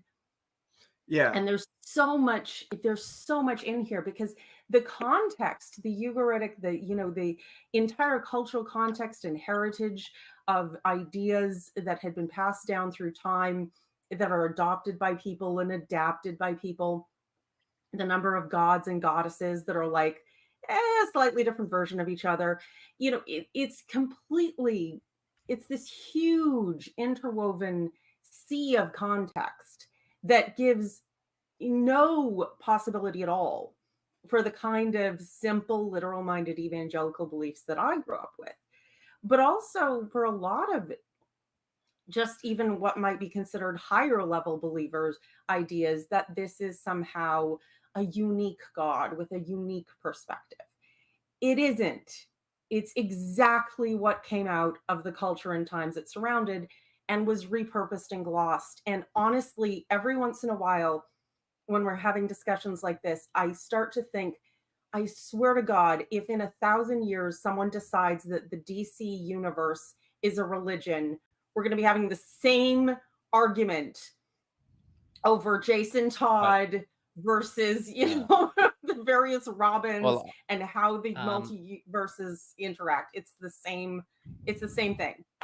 I should just interject. We are in verse 8. Yeah, we're verse 8, and it's just an hour and 40 minutes by. So listen, unless Aaron, I know, but unless Aaron extends this for another hour, I don't think we'll finish this chapter. We're gonna finish this chapter today.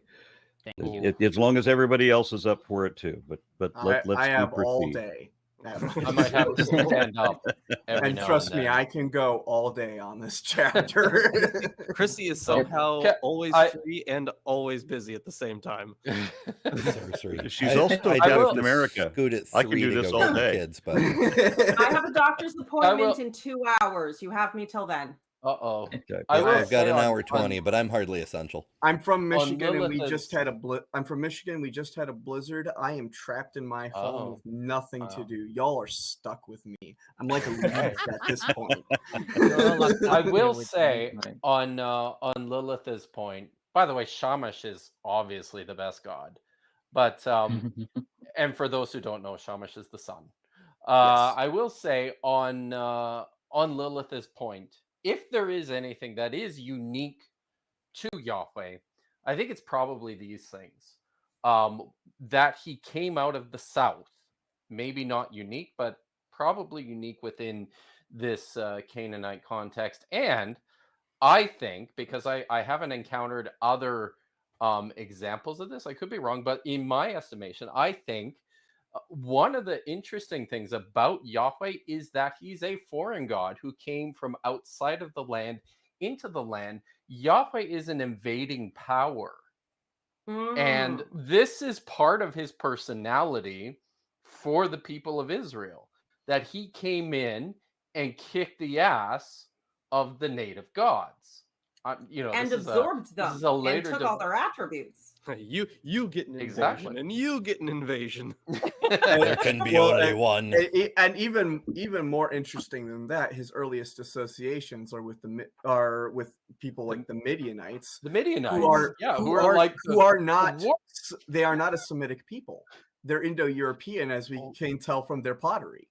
Did anybody else? I know this is way old, but in the Bible's Buried Secrets, when they were talking about the southern cities, that one of them they thought might have been the origin of Yahweh, and they were trying to argue over whether or not the original name of that town would have been Yahoo.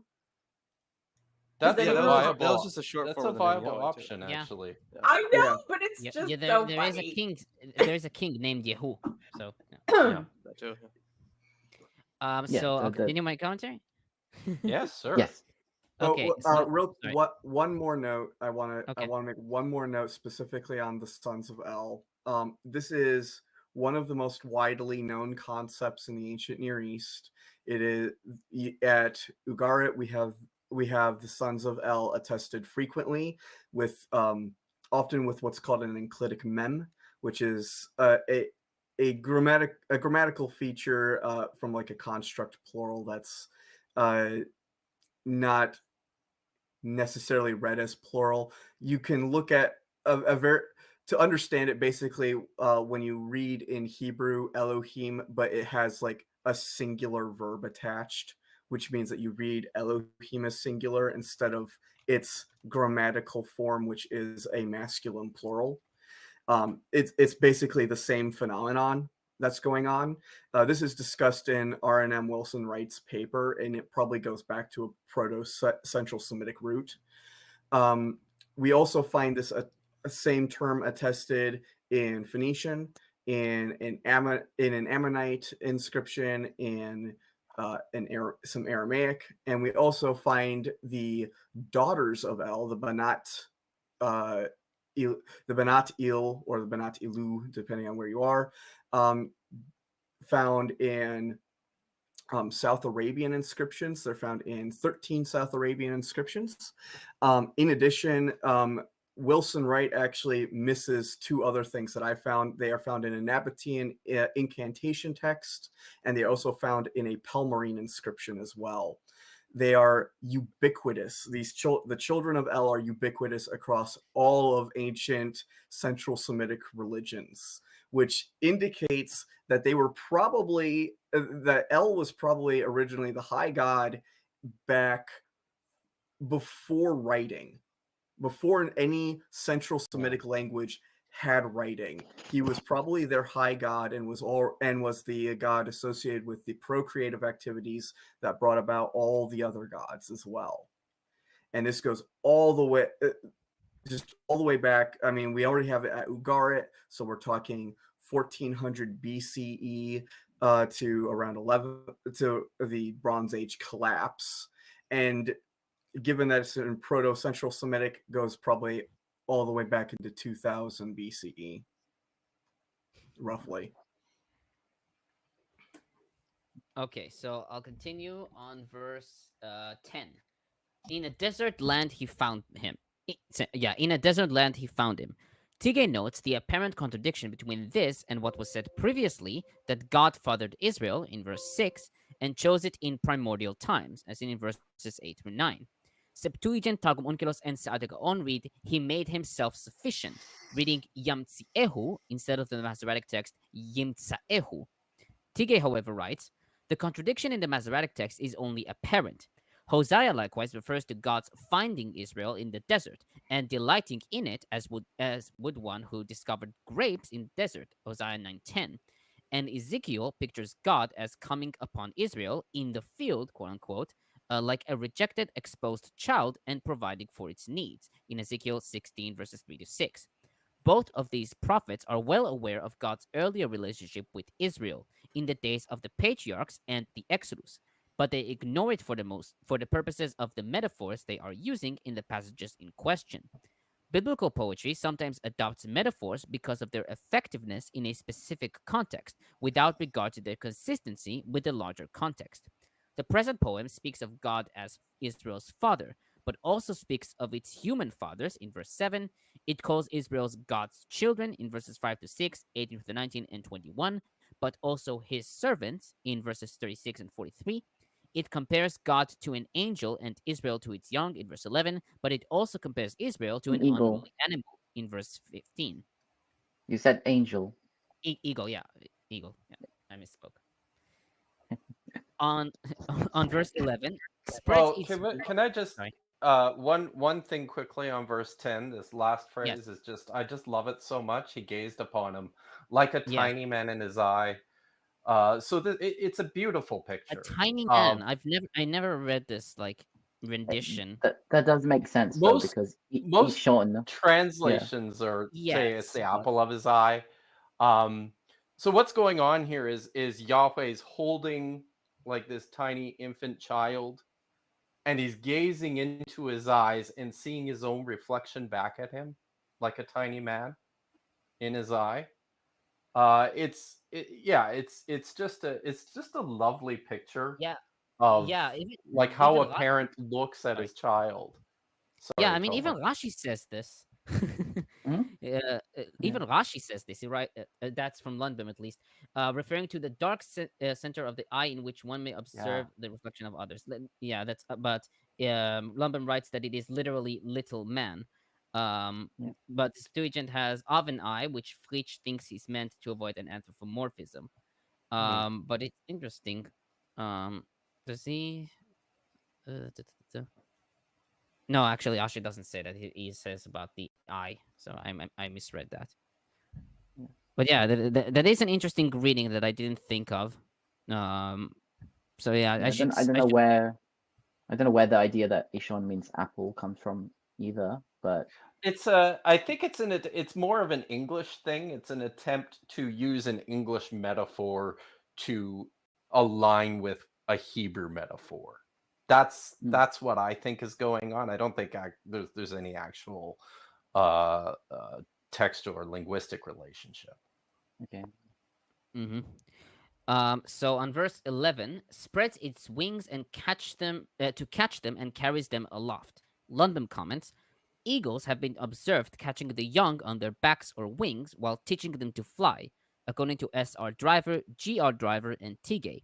Hendrik Peels dismisses the eyewitness account reported by S.R. Driver, but G.R. Driver gives eyewitnesses accounts of such behavior in Golden Eagles of Scotland and the United States.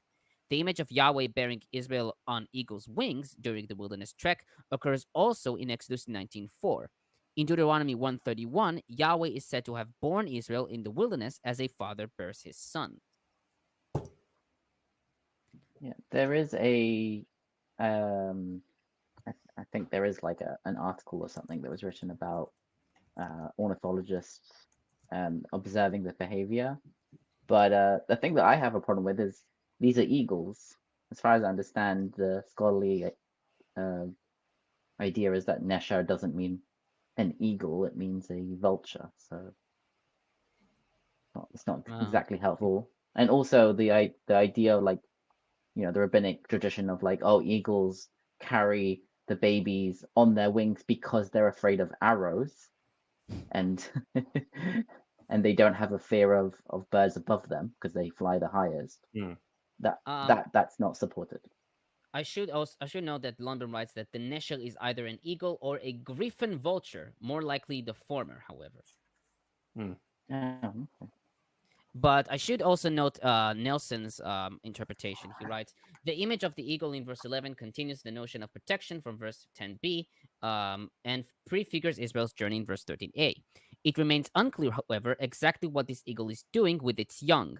The translation protects for Yair is based on its parallelism with hover here, and it's used in Job 8:6. Yahweh's wings offer protection.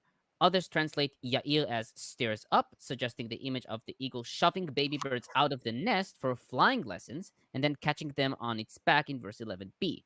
It is more likely, however, that verse 11b no longer refers to the eagle, but directly to Yahweh as the referent of the image. Yahweh, the winged deity of solar iconography, transports the people with ease and safety. Compare Exodus 19:4. This word hover, by the way, that appears here is the same word that is in Genesis chapter 1, verse 2, where the wind of God It's the same root. Hovers over the broods. waters. It's the same root, yes. Yeah. Mm. So correct. Yeah. Sorry about that, Tomer. It's the same root. Yeah, Yerachef instead of Merachef. Now on verse 13, he nourished him with honey from the rock. The word translated to nourished here is yenikehu. The root yud nun kuf could be read as to suck, according to the Septuagint, Vulgate, and Lundbom, or to breastfeed, according to Job 3:12, Isaiah 66:11, and Sadia Gaon, who reads milk instead of honey. Nelson writes that the maternal image of breastfeeding highlights Israel as a receptive and nearly passive object for divine providence. The point of this passage is that Israel will have abundance of produce in desolate places. And I like Pateris's comment here. He writes, people never sucked honey or oil from a rock. But very observant. But since, according to Paul, the rock was Christ in 1 Corinthians 10:4, they did suck honey from a rock because they beheld the deeds and miracles of that same Redeemer of ours. At least they didn't suck milk from Jesus. Yeah, that's a different thing. Yeah. But the thing about this verse is it actually tells you about the historical context of it too, because when it says he set him atop the heights of the land, that being like the heights of Canaan, right? These wouldn't necessarily be like the high places, right? But that is generally where things were produced. Like olive trees, for example, were generally fairly high up and stuff. So like this tells you about the context where their agriculture kind of was at the time. There is a rabbinical tradition that Israel is the highest of the lands, and that's why you use the expression of going up to Israel or to Jerusalem or whatever, because it's the highest place. And so that's how they understand this verse as saying, God maybe gave them the locally. highlands. It would certainly feel that way if you're coming up from the like the Transjordan region. Yeah. I actually haven't finished my commentary. Yes. That's the correct way. Okay, so I said I continue Pateris's comment. They did suck oil from a rock because after his resurrection, they deserved to be anointed with the outpouring of the Holy Spirit. Thus, the Lord gave them honey in the solid rock when he, still subject to death, showed his disciples the sweetness of his miracles. And the solid rock poured forth oil because after his resurrection, when he became impassible, he founded the house of holy anointing by the outpouring of the Spirit. Honestly, Did he I like dislocate Titty something Jesus with that better. reach? So oh this my is- god. This is Oh, one of the I'm- images that leads me towards personifying the rock sword as much as I have throughout this poem, because there's one place, but almost in every instance where it's used, it's with these intensely personal kind of actions and ideas attached to it. Am I the only one that notices with Christianity that the text is never, ever, ever metaphorical? It's always literal. You should never call God a liar. But if we need to justify the most extreme reaches with like it's overlay on overlay, and you're like that doesn't even. Oh my God! I'm So sorry. there's a blogger. Chrissy's familiar with this guy. His name's Joel Edmund Anderson. And no. this is what he does. So he will say there's all these instances where you can't take the text literally. It has to be metaphor. These are the ones most because convenient to him. if you take it literally in this particular instance, it sounds ridiculous. So he's developed this idea. He repeats it quite a bit that, you know, the Bible uses ancient Near Eastern imagery and language, but only metaphorically, because as we all know, the Bible has this strong obsession with history. So everything must be historically grounded and rooted I in Well, and it has reality. cannot to, be the and only it, one. it Sorry. it specifically has to be sui generis. It has to be Yes. completely Yes. original, and it has to be different from everything around it, species unique. Mhm. This is something that Joel and Michael Heiser both are very explicit about in their work. I reviewed one of Joel Edmund Anderson's books. It is a horrendous book. One of the worst things I've ever put in my brain. He somehow manages to write about 2,500 ish years of history and only cites about 20 different works, only 3 of which come from a university press. How do you So even do that? Like, I can't even drive myself to Through write God, all something things are without like possible. 40 sources. To Oh. write like a script without 40 sources.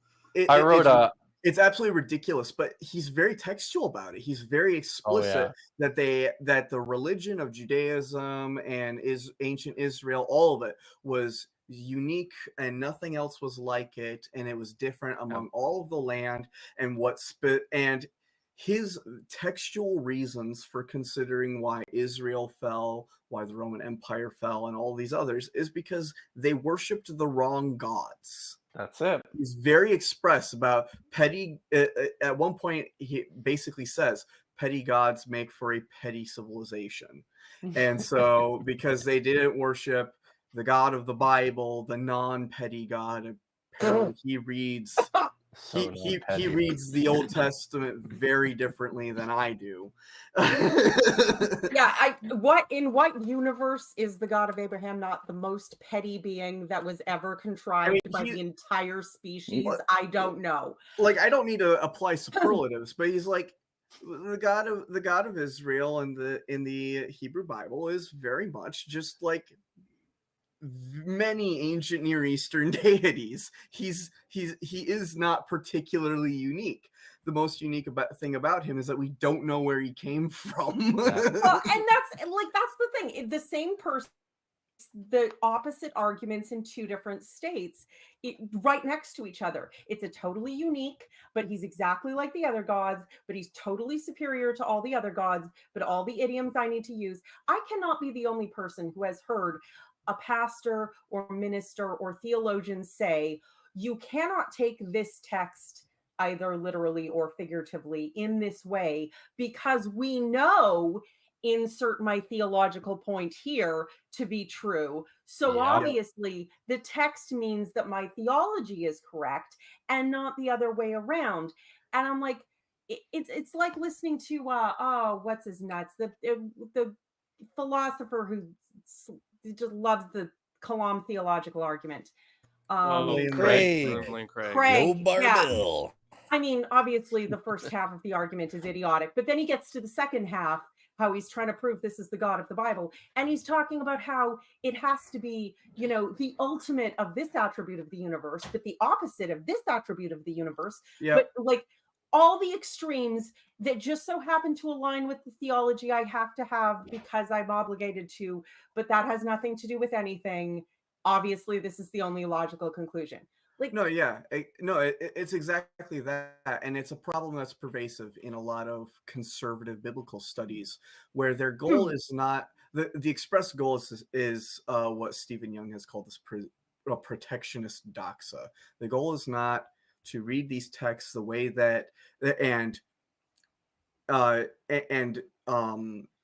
essentially what's practice like actual exegesis of those passages relevant to an actual critique of them, where we go through the passage, we look at them in comparison to their culture and their time period, and we fully situate them, instead that they have these specific sets of rules that they abide by that are the guiding principles for how a passage is interpreted, and anything that falls outside that doxa is regarded as just impossible, illogical. It's a really common thing you're going to hear from people like Heiser or from Anderson or David Falk is they're going to say things like, we need to take the text seriously, because in their mind, and they have created a logical stranglehold where anything that falls outside of that is not taking the text seriously.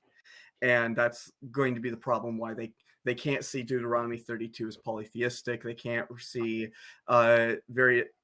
Genesis 14 verse 22 as polytheistic or anything else like that. Everything has to be exact. It has to fall in line with the laws that they have tacitly approved in their way of thinking. It's based on the dogma and theology of their specific sect, which has its own history, which comes from, maybe Calvin and Augustine or some other line of bullshit. And that is more sacred to them than the text itself.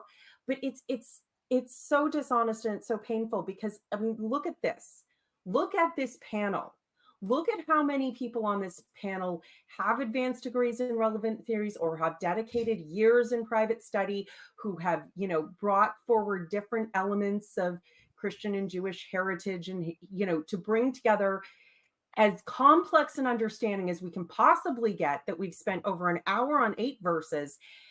And yet they would say that we were not taking it seriously. Yeah, it's and I hear that.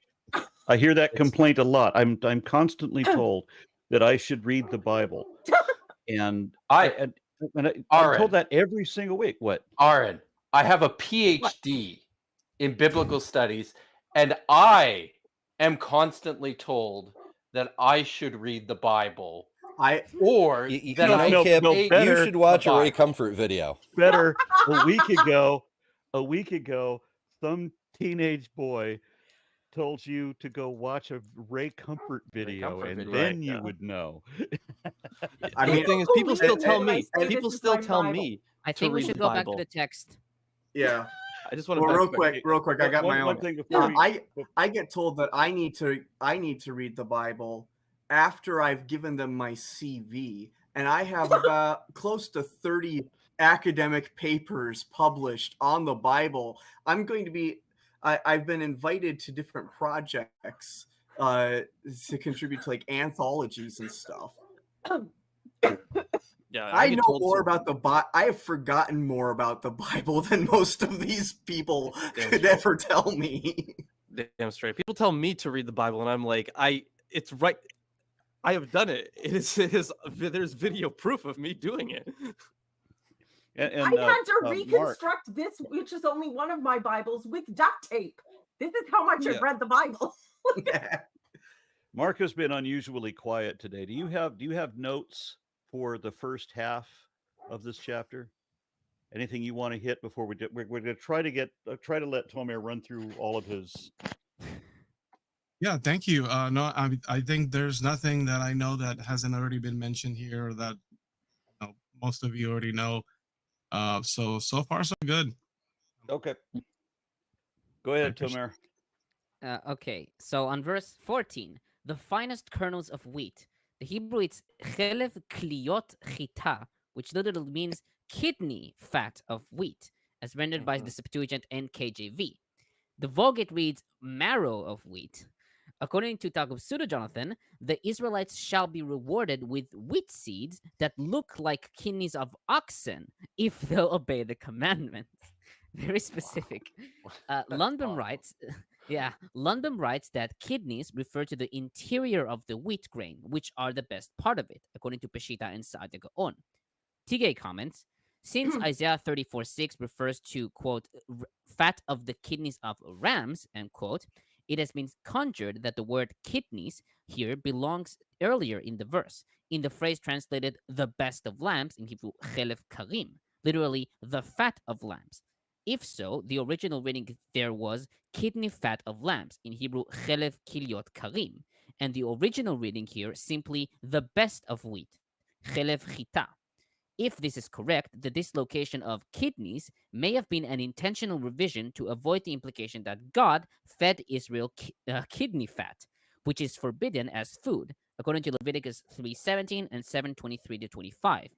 A scribe may have considered the reading impossible for that reason and corrected it by relocating kidneys and leaving chelef karim, which could be understood as the best of rams. This type of revision has been termed a, quote, nomistic correction, unquote. That is, a correction to make a reading consistent with biblical law. Although it's interesting, I think there is a halachic idea that that prohibition only applies to sacrifices and is not a problem for, you're allowed to eat those fats. That's only when you're doing sacrifices, you can't eat them, you have to burn them. Yeah. And now on verse 15, Septuagint, Samaritan text, and 4Q phylacteries N add in the beginning of the verse, quote, and Jacob ate and was filled, end quote. McCarthy, Nelson, and Lundbom prefer this addition, with McCarthy noting that this reading attests a smoother flow with 3 clauses instead of 2, and it was omitted from the Masoretic text through haplography. Tigay, however, writes that this addition is unnecessary. And on Jeshurun grew fat and kicked. In Hebrew, Vayishman Yeshurun Vayiv'at.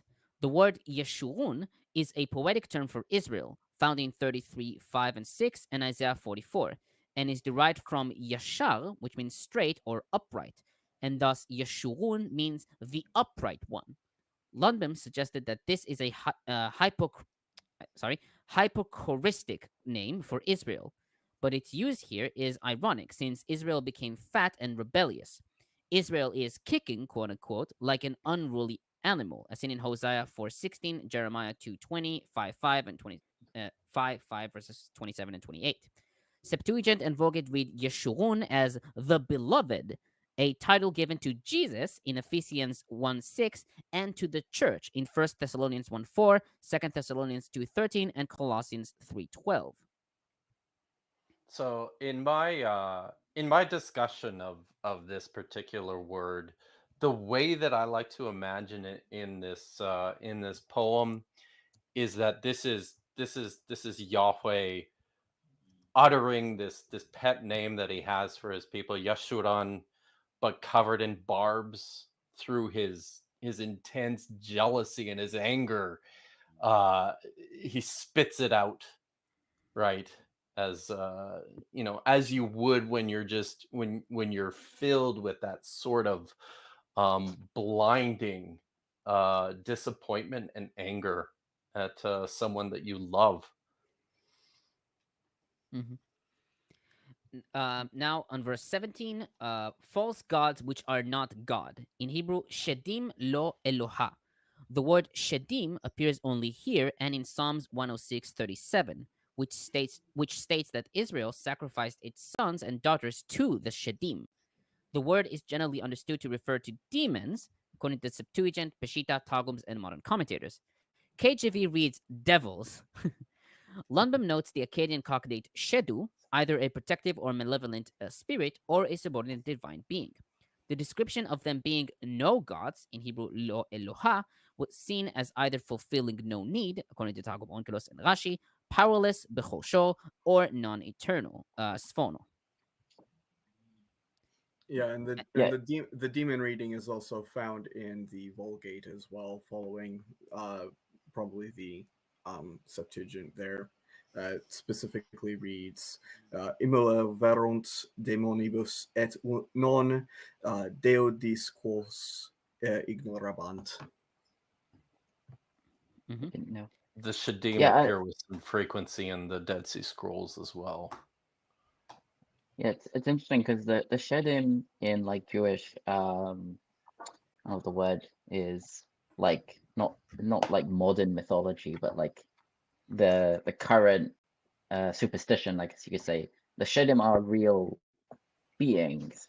They sometimes don't even say the word shed; they would say a shin dalad, because they're scared that saying the name might invoke one to come and do some damage. So it's almost like, is it saying that they are worshipping to real entities that aren't gods, or is it saying they are worshipping something that doesn't exist?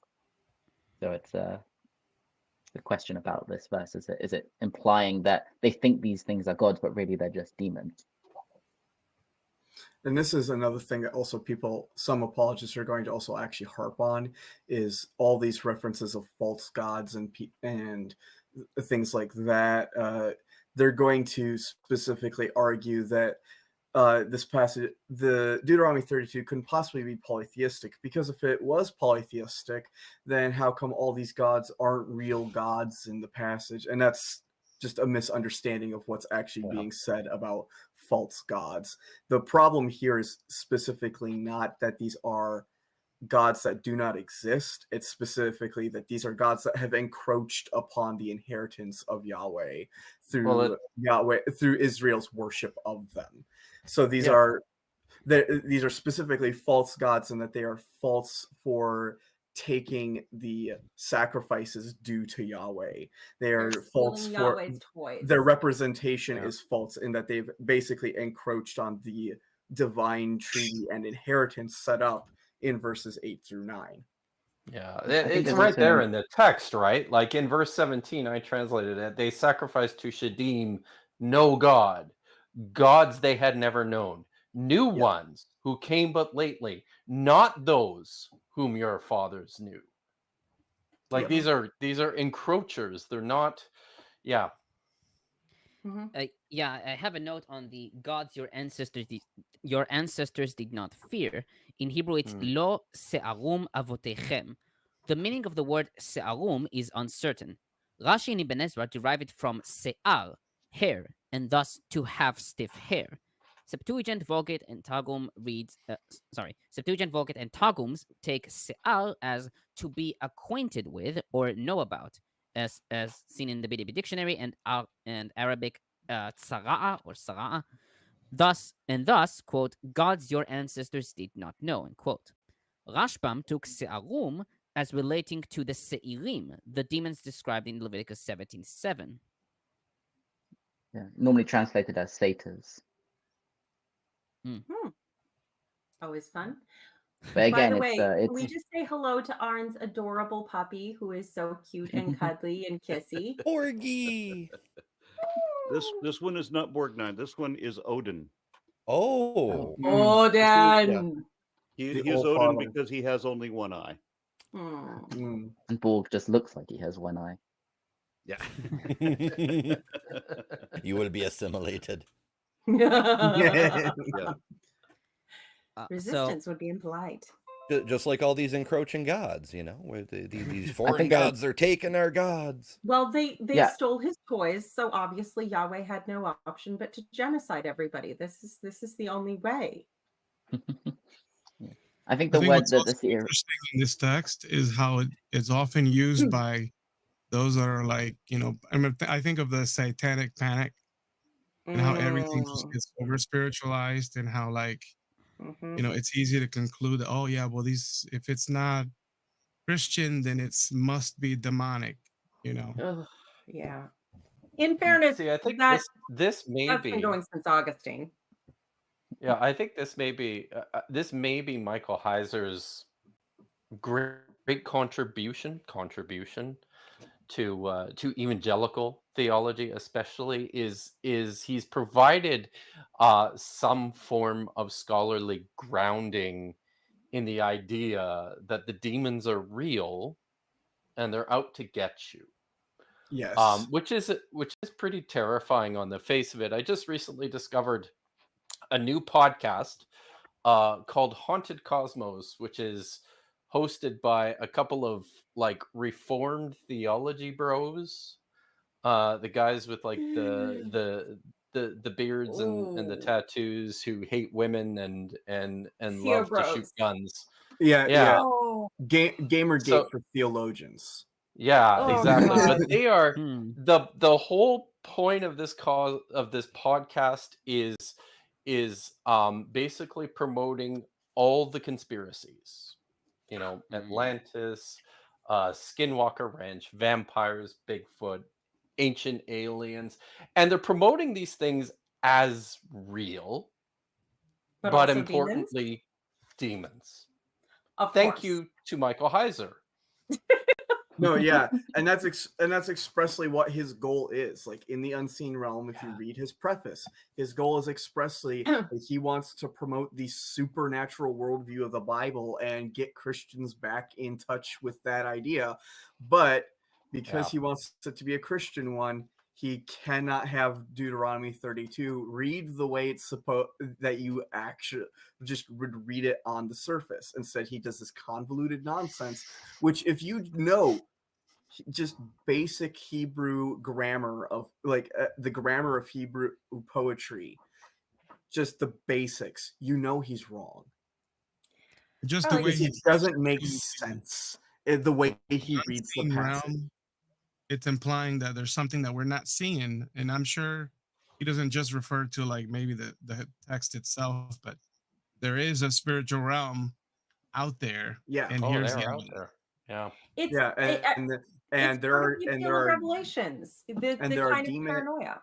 and there are demonic spirits and fallen angels all out to get you that are all corrupting the world and toying with it, and they're messing with the nations and all sorts of stuff. And he's serious like, about if it was not This for is- the veneer of scholarly authority that he gives it, you would think he was a kook on Focus on the Family. Because he is. Or He ancient just had the aliens. sense to get a degree so he could sound like he knew what he was talking about and appeal to those who only appreciate authority. But this is something Christianity's been doing since way early. Augustine, in his defense of Christianity, allowed for the pagan gods, but they were all demons.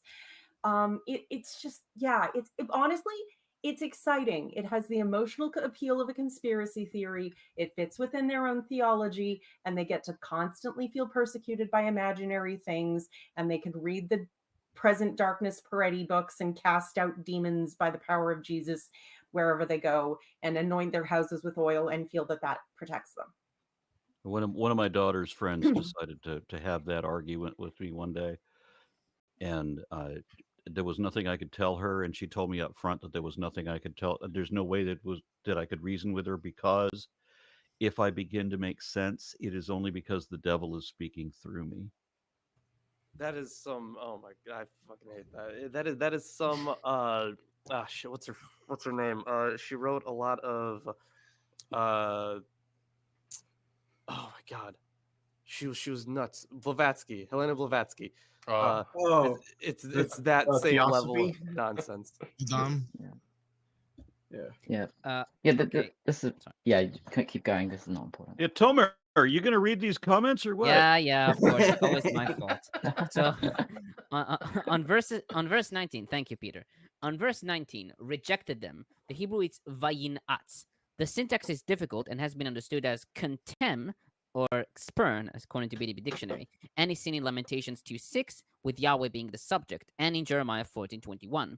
The Septuagint and 4Q phylactery N read jealous, in Hebrew vayekaneh. On verse 20, Weinfeld comments, here begins a direct speech of God after the introductory word, and he said, vayomer. In this verse, God declares his intent to punish Israel in general, and in the next verse, the punishment is detailed. The general punishment is hiding God's face from Israel, his people, and there is no hard time for Israel like the period of God hiding his face from them. God gives the purpose of the punishment, quote, I'll see what their end will be, end quote. They get this punishment for being a perversive generation, i.e., a generation who does not behave righteously with their God, but are perverse and change their attitude towards God. Moreover, Yahweh, their father, describes them as, quote, children with no loyalty in them, end quote, treacherous people who did not give their trust in God. With these nicknames, the poet repeats what was said earlier in the song in verse 5. So, Tomer, you kind of, I just wanted to say something quick about verse 18. where I translated, Suar gave birth to you, you forgot. Yeah, You forgot I El. Sorry? yeah, I skipped that one because I didn't want to expand my commentary. Yeah, tishkach el mecholelecha. You forget El, your the one who generated you. But Ravens. mecholelecha, it's interesting here. So Samaritans, Peshitta, and Samaritan and Peshitta read mehalelecha, which I think means to glorify you, if I'm mistaken. But Mm. we have variants in the Septuagint, which I don't have the translation here, but we do have a variation in Targums Pseudo Jonathan, which seems like a midrash. I'll just look at this real quick. Yeah, Ibn Ezra says that the word mecholalecha could refer to the birth pangs, like the pain Yeah. of giving birth. That's I think that's influenced too by the parallel in the preceding clause, and that tends to be how I take it. I do want to point out that this is the only part of the song where the word El appears, and and I think all English translations will tend to treat this just as the generic God. I think it's interesting to think of this as a possible referent to El. Yeah, and especially if if we go with the reconstruction based on the Thanksgiving Psalm as well, which also then has Bene El for verse 8 as well. It increases the likelihood of that. The one thing I would say that potentially makes it less likely to me is the parallel identification with the rock, and then the rock's identification with Yahweh. With Yahweh. Yeah. Which I think conflates them here somewhat. It's difficult to say. Yeah, it really is. So it makes sense. It's most likely just God, like the God that is, like just like not their proper name, just the, the nominative. Yeah, Septuagint reads here, and you forgot God who nurtures you. And Targum Pseudo Jonathan reads, who strengthened you so often you have you been forgetful. I read this wrong. Who strengthened you so often have you been forgetful. That's the translation. That's the reading. Yeah. It is also worth noting that El is actually, the word El does also come up specifically in verse 21 later, or not verse 21. No, yeah, verse 21. The no God. Yeah. That's true. Yeah. So on verse 21, Nelson comments, in verse 21, Yahweh shifts from the passive stance of verse 20 to an active reaction fashioned as a fair and balanced payback, as poetic justice. The same verbs that describe Israel's infidelity, make jealous and offend, also portray Yahweh's retaliation. Non-gods and the folly of insubstantial vapor idols are countered by an invasion by a non-people, a nation of fools. The identity of this group is deliberately obscured, but non-people hints at barbarians or raiding nomads, while Naval, foolish, suggests a vicious vandal nation. Yahweh's universal control of the nations in verse 8 is turned against Israel, yet a hint of hope may remain, for the divine plan is to make Israel jealous. And I have a specific comment on the word on the worthless idols in Hebrew, hevlehem. The word is derived from hevel, which has been rendered as nothingness by Lundbom, vanity by the Vulgate and KJV, or vapor, and thus vapor gods, according to Nelson. Samaritan text reads be'avlehem, their mourning rites, confusing between the letters He and Aleph. Yeah, I mean, I think McCarthy takes it as an error. Where is it? And that's quite possible in like an ancient Canaanite script. It's an error that it's readily made. She doesn't have that, but and it seems they're pretty frequent where you get those errors, or you get something that's unknown, and then also the Masoretes will then change it to later on, and it gets even really. Yeah, we're going to see that a lot in the Book of Job. Yeah, we saw that previously when it comes to Mount Ebal and Gerizim. Oh, yeah. Oh, yeah, that one's a flip. Yeah. On verse 22, for a fire will be kindled by my wrath, etc. Lundbom comments, anger is commonly compared in the Old Testament to a burning fire. Here we have a hyperbole, with the divine anger coming down from the heavenly regions to the deepest point of the underworld. Compare Amos 9:2 and 2 Samuel 22, 7 through 20. Divine anger comes with dreadful intensity, as seen in Amos 5:6 and Jeremiah 4:4 and 7:20, being unlike human anger, which must be kept under control. Proverbs 29:11. The mixed motifs of fire and storm, seen clearly in Psalms 18, appear commonly in the Ugaritic literature. Here, the burning fire will bring drought in verse 24. Sheol, which is realm of the dead in the NIV, is one of several Old Testament names for the realm of the dead. The Septuagint has Hades. It's pretty good. Yeah, I would've prefer. been the realm of the I dead, yeah. prefer. Yeah, I prefer fire in the nose to burning wrath, but that's just me. Smoke coming out of yeah. their ears. Fire has. It's a great spread in my image. nose. Yeah, it is, and it can be Um, possible. So starting here in 22 and then also 23 and 24, I'm going to have some notes because I think there's actually a potential to read the names of several deities coming up here. Specifically, actually, Sheol is quite frequently personified as Yes, it a is. potential Yeah. being. Yes, in the Bible And as it well, was yes. recently argued in the Polish Journal for Study Old Testament, and I cannot remember the scholar off the top of my head.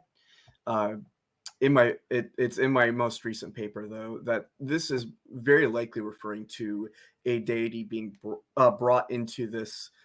Basically, Yahweh is calling forth deities that are associated with like a divine recompense or who can bring divine recompense on his behalf in various capacities and aid him in his quest to get proper justice. And there's a number of references coming up that I think are all probably divine names or references to different divinities. I have a note here from Cerna's commentary on Exodus because he's talking about like fire, the theophany that happens there, and he says that fire, because of its non-material, formless, mysterious, and luminous characteristics, it's frequently used in descriptions of the external manifestation of the divine presence. Yeah, very commonly used. Yep. I should note that Rashi says that about the where is it? Eaten down to the base of the hills. He says that this refers to Jerusalem, which is founded on mountains. Interesting. Yeah. I mean, this is set fire the foundations of the mountains. This might be a stretch. So I know that in like Babylonian cosmology, right, you have the mountains being the foundation for like the ends of the earth. So I might be stretching here, but I feel like that maybe not a reference to that kind of worldview, but assumes it, perhaps. Perhaps. I can see that. Now on verse 24, consuming pestilence. The Hebrew it's lechumei reshef. Real quick, verse Yes. 23. I just want to point out the word Yes. that in it. So it says that Yahweh is going to heap disasters on them. He's going to his arrows. He'll spend on them. He's going to shoot arrows at them. Shooting arrows as being like a divine archer is something that's really important coming up here in this next passage, because the arrows are going to be these different destructive forces coming up.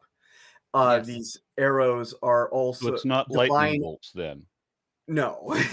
And but also the association with arrows is something that one of these deities is actually explicitly noted to have to do. He's an actual like archer in these in ancient motifs. And I know that in some much later text, like from around the turn of the millennium, we like, because we have here like wasting hunger, burning consumption, bitter pestilence, right? Like those are the arrows that will be thrown. So for stuff like that, they are personified quite a bit in more would you call it esoteric? I don't know, like texts that relate to demons a lot. They have like wasting demons, for example, demons that cause like certain afflictions. So these being personified is not entirely out of the question there. So I'd like to hear that. So let's let Tomer do that. I should know. commentary. I should note Clement of Alexandria, who writes in the Christ the Educator 1868, he writes, "The divinity is not angry, as some suppose, but when he makes so many threats, he is only making an appeal and showing humankind the things that are to be accomplished. Such a procedure is surely good, for it instills fear to keep us away from sin." Oh my god. All right. The scary part If is you there are leave people who me, think I'll like that. beat you. I won't really beat you. I just need you to know that I could beat you. Oh, we lost Chrissy. Yeah. Okay, so on 24, consuming pestilence, the Hebrew it's lechumei reshef.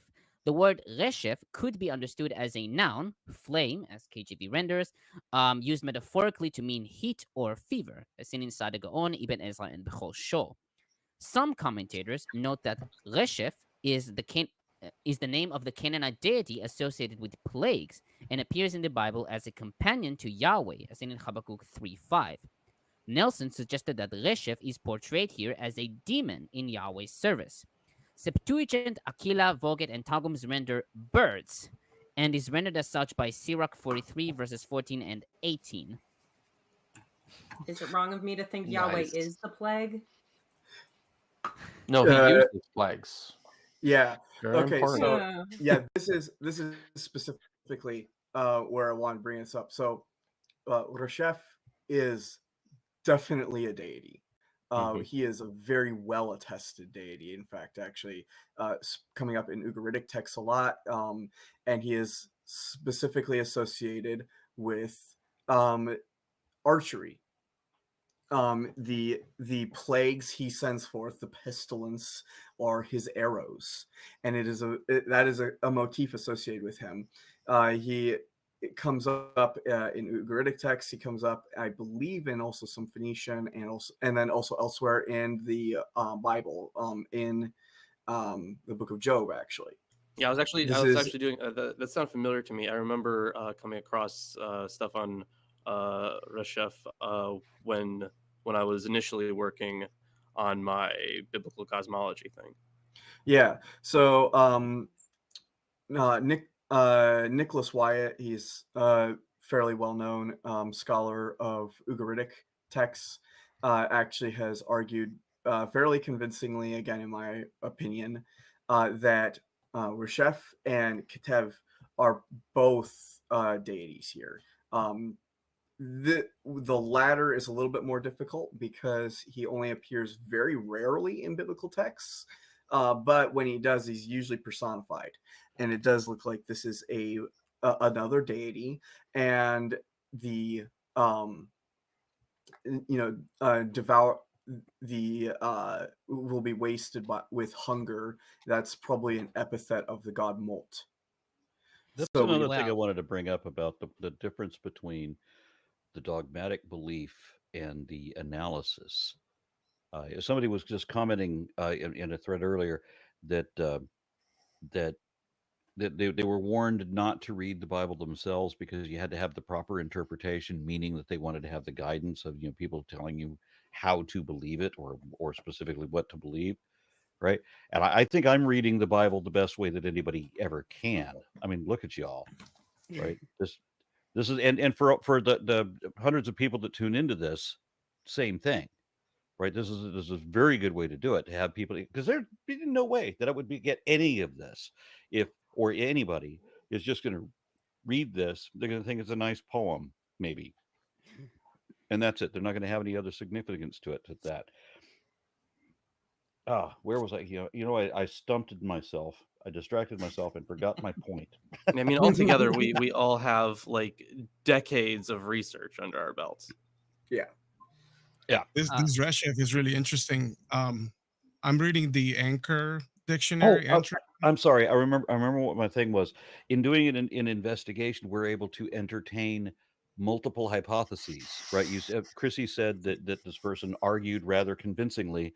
That doesn't mean you have to be absolute. That doesn't mean you have to buy it. That you don't have to affirm that you believe it, right? You don't necessarily believe you think this is more probable than the other one that you were fancying before, but does that even mean that you've necessarily changed your mind?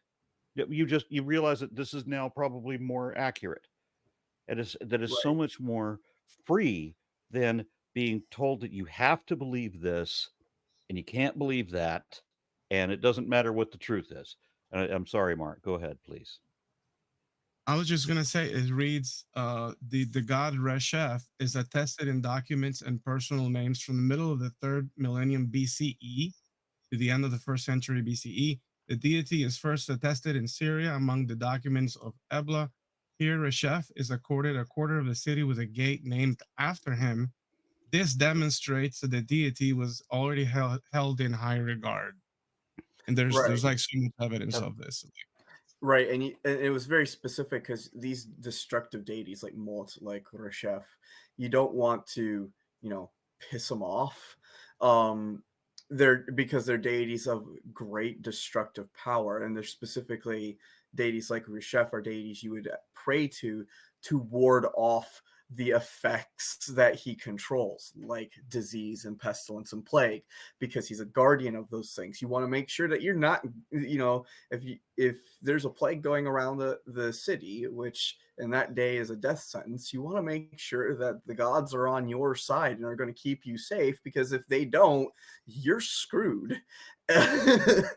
Especially the god of plagues and pestilence.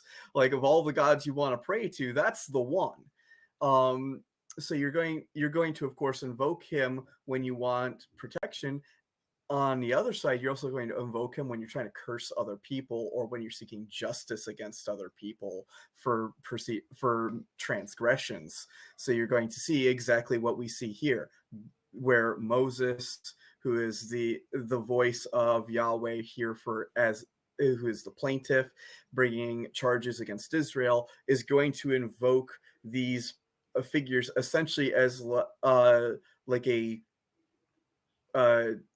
torturous bailiff on their behalf, to come in and actually enact the consequences of justice for their transgressions of their treaty with God. Were God's inheritance. They have violated the code of conduct. So these are the ramifications of those actions according to this lawsuit against them.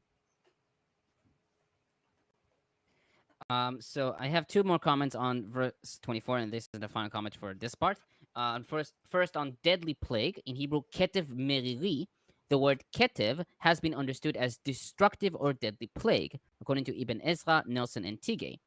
Lundbom writes that ketev may contain overtones of a demon doing service for Yahweh. Targum Onkelos reads evil spirits. Rashi read ketev as a verb, slashed, based on Hosea 13:14, and meriri as a demon's name, and so slashed by meriri.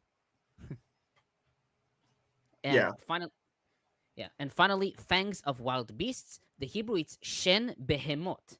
The word shen denotes tooth or fang, while behemot could be read as beasts. Nelson suggested that this refers to Behemoth of Job 40 verses 15 to 24, since Reshef and Ketev in this verse denote demonic figures.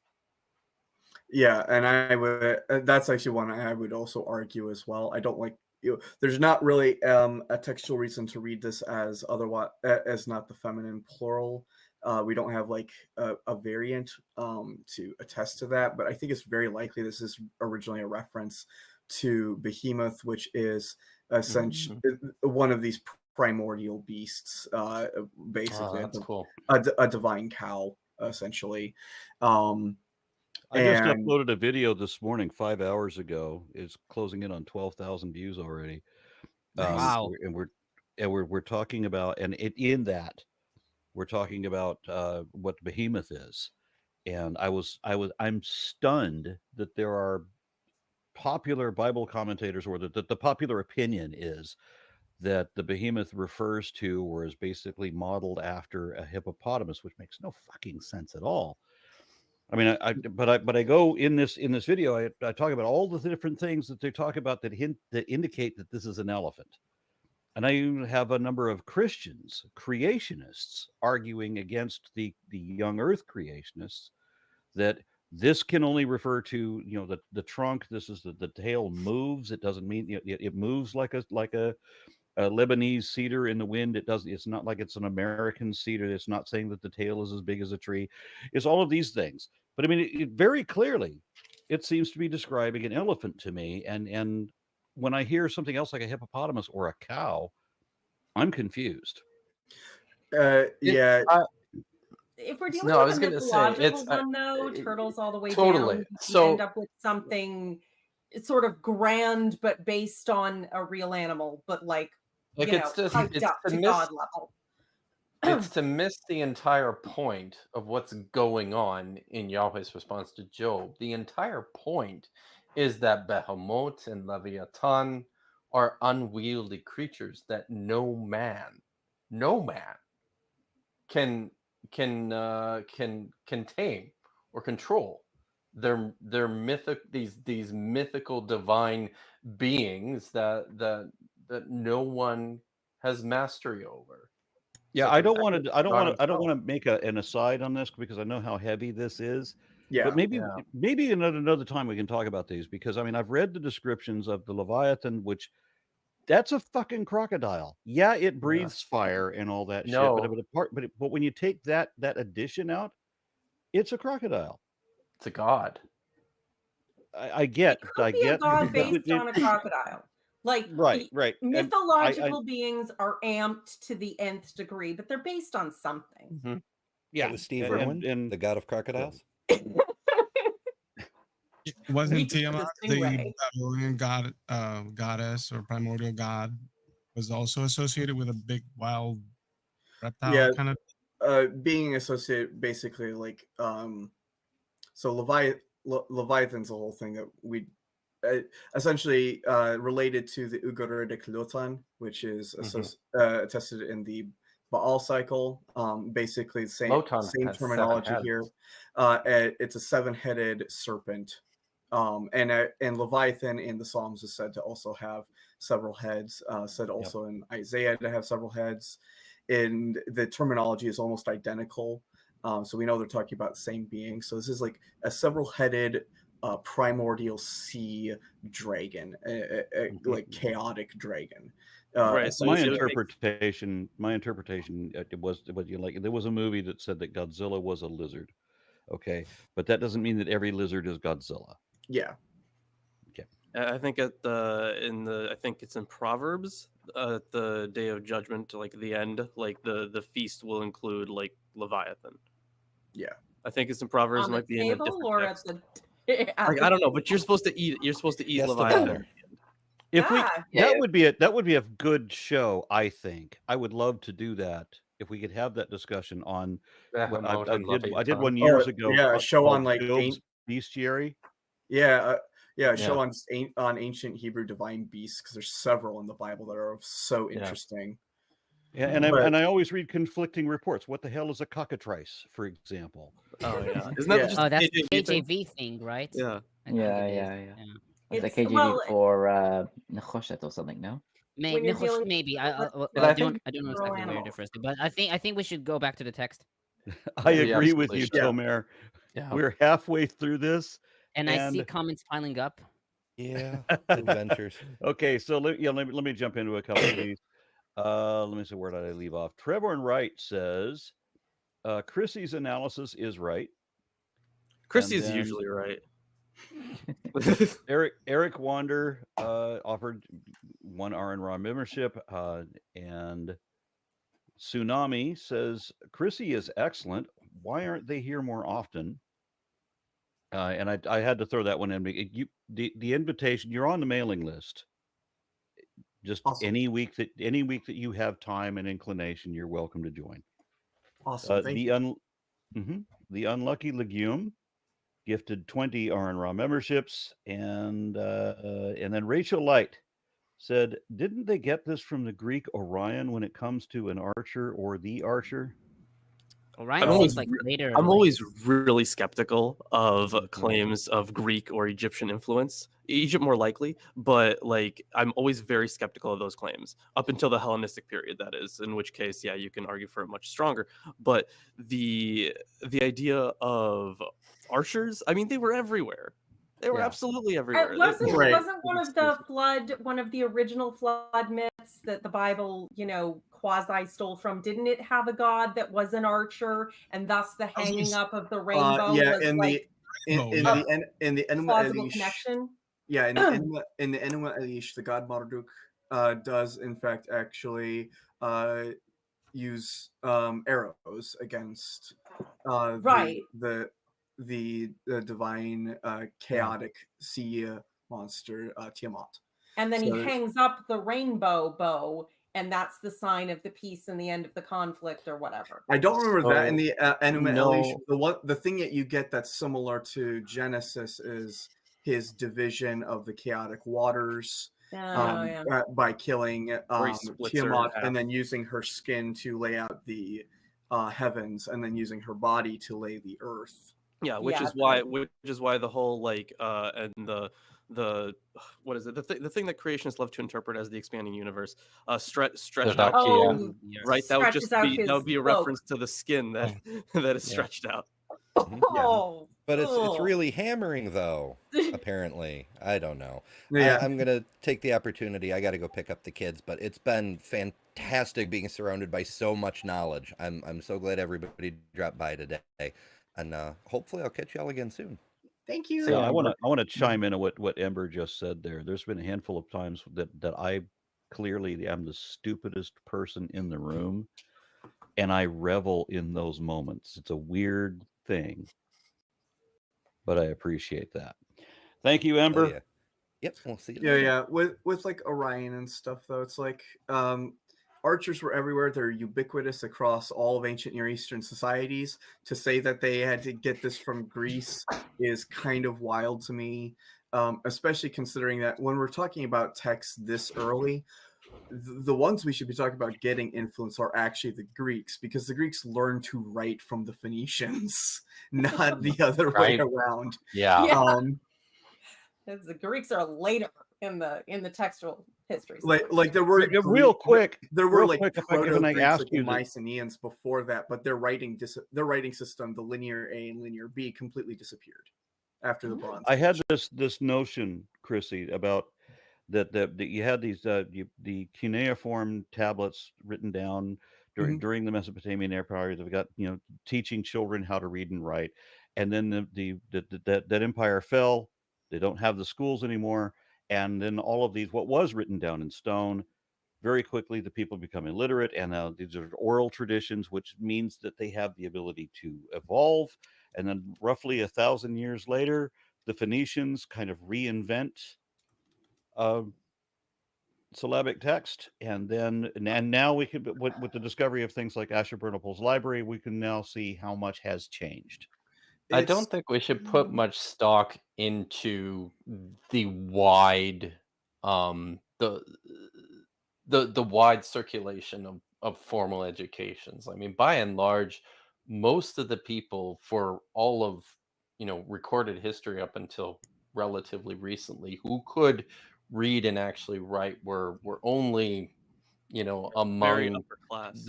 these are the priests and the rulers, and you need some scribes to dictate stuff and to record Yeah. things.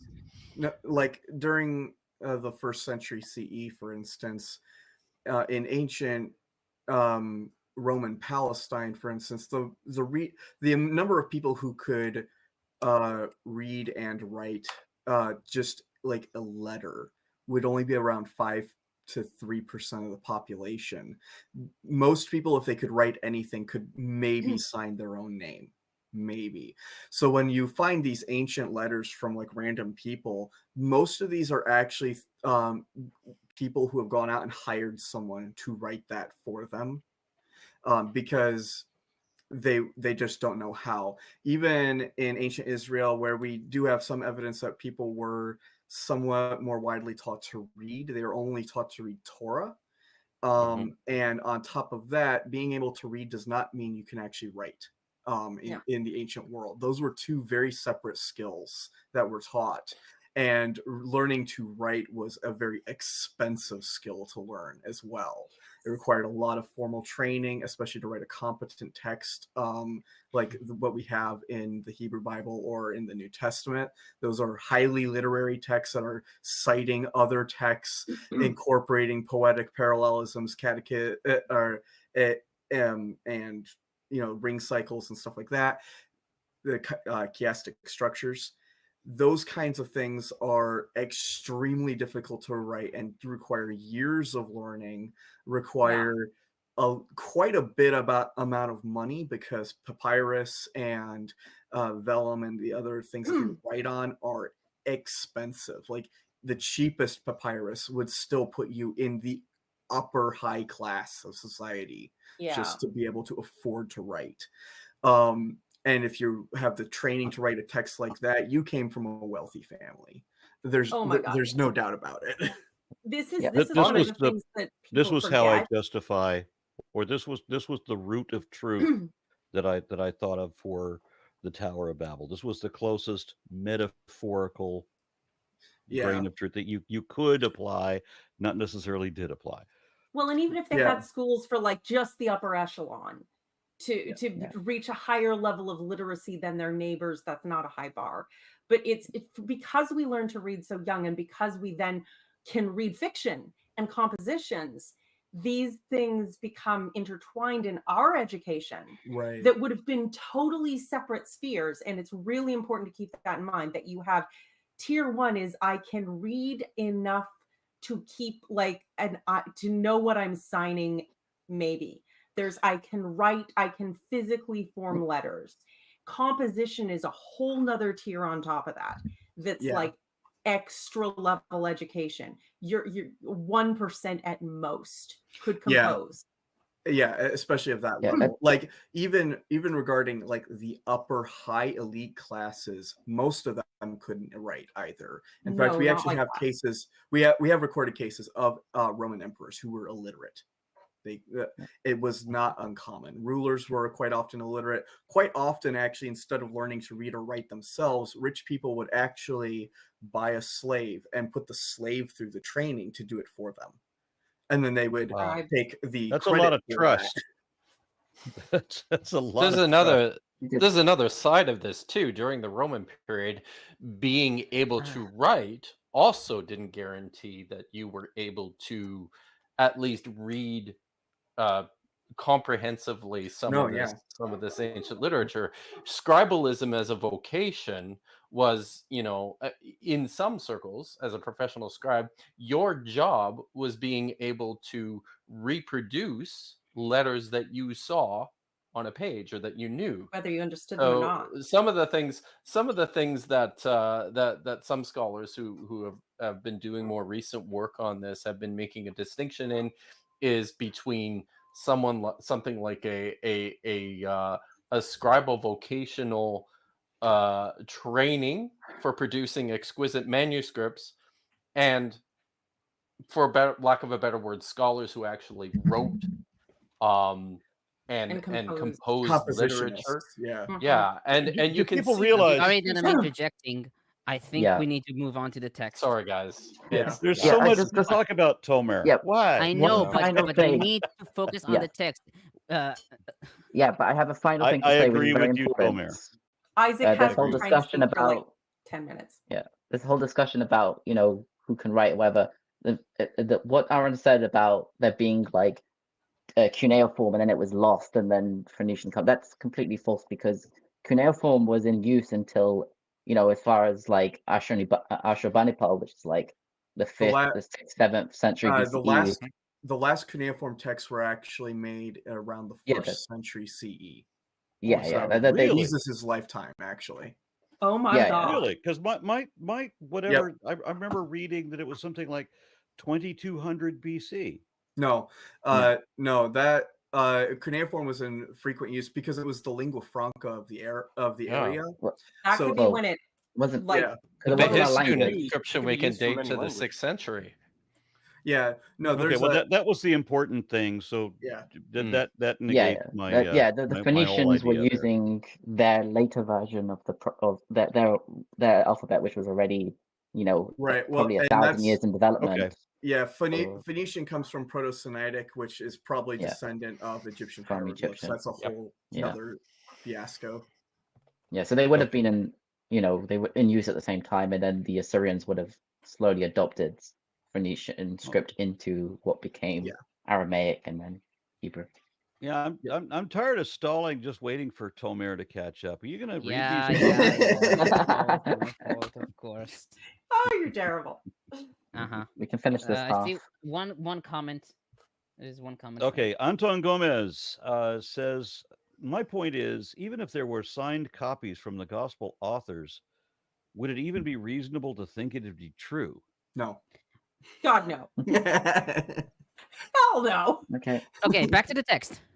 Yes. Did you Okay, fin- so did you finish? Kip started reading this. Kip, do you want to continue reading this? For sure. Okay. How far are we going, Tomer? If you have all the text, you can finish the chapter. Actually, Got it. All right. All right.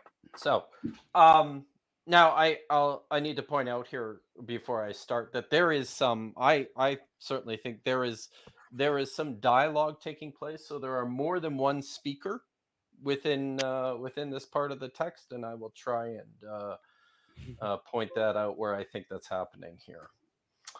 I said, so this is still Yahweh speaking, I will wipe them out, erase them from mortal memory. But for fear of the enemy's wrath, lest his adversaries overreach and say, the adversary speaking, our hand is raised aloft, not the work of Yahweh for all this. For they are a nation devoid of counsel. This is Yahweh speaking again, with no understanding among them. Were they wise, they would perceive this. They would consider their future.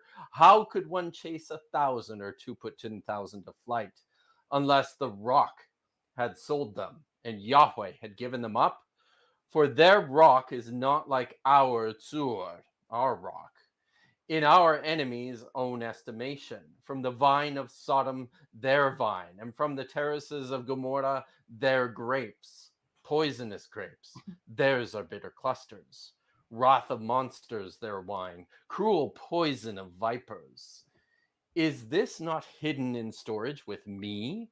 Sealed in my treasures? Vengeance and retribution are mine. In due time, their foot will slip, for near is the day of their calamity. It races quickly to meet them. For Yahweh will judge his people, and he will be turned on account of his slaves when he sees that their power is gone and no one is left, slave or free. He will say, where are his gods? And here's the response, Tzur, they took refuge in him. And then Yahweh says, those who ate the fat of his sacrifices, drank the wine of their libations, let them rise up and help you. Let them be your hiding place. See now, I am he. There are no gods with me. I kill and I make alive.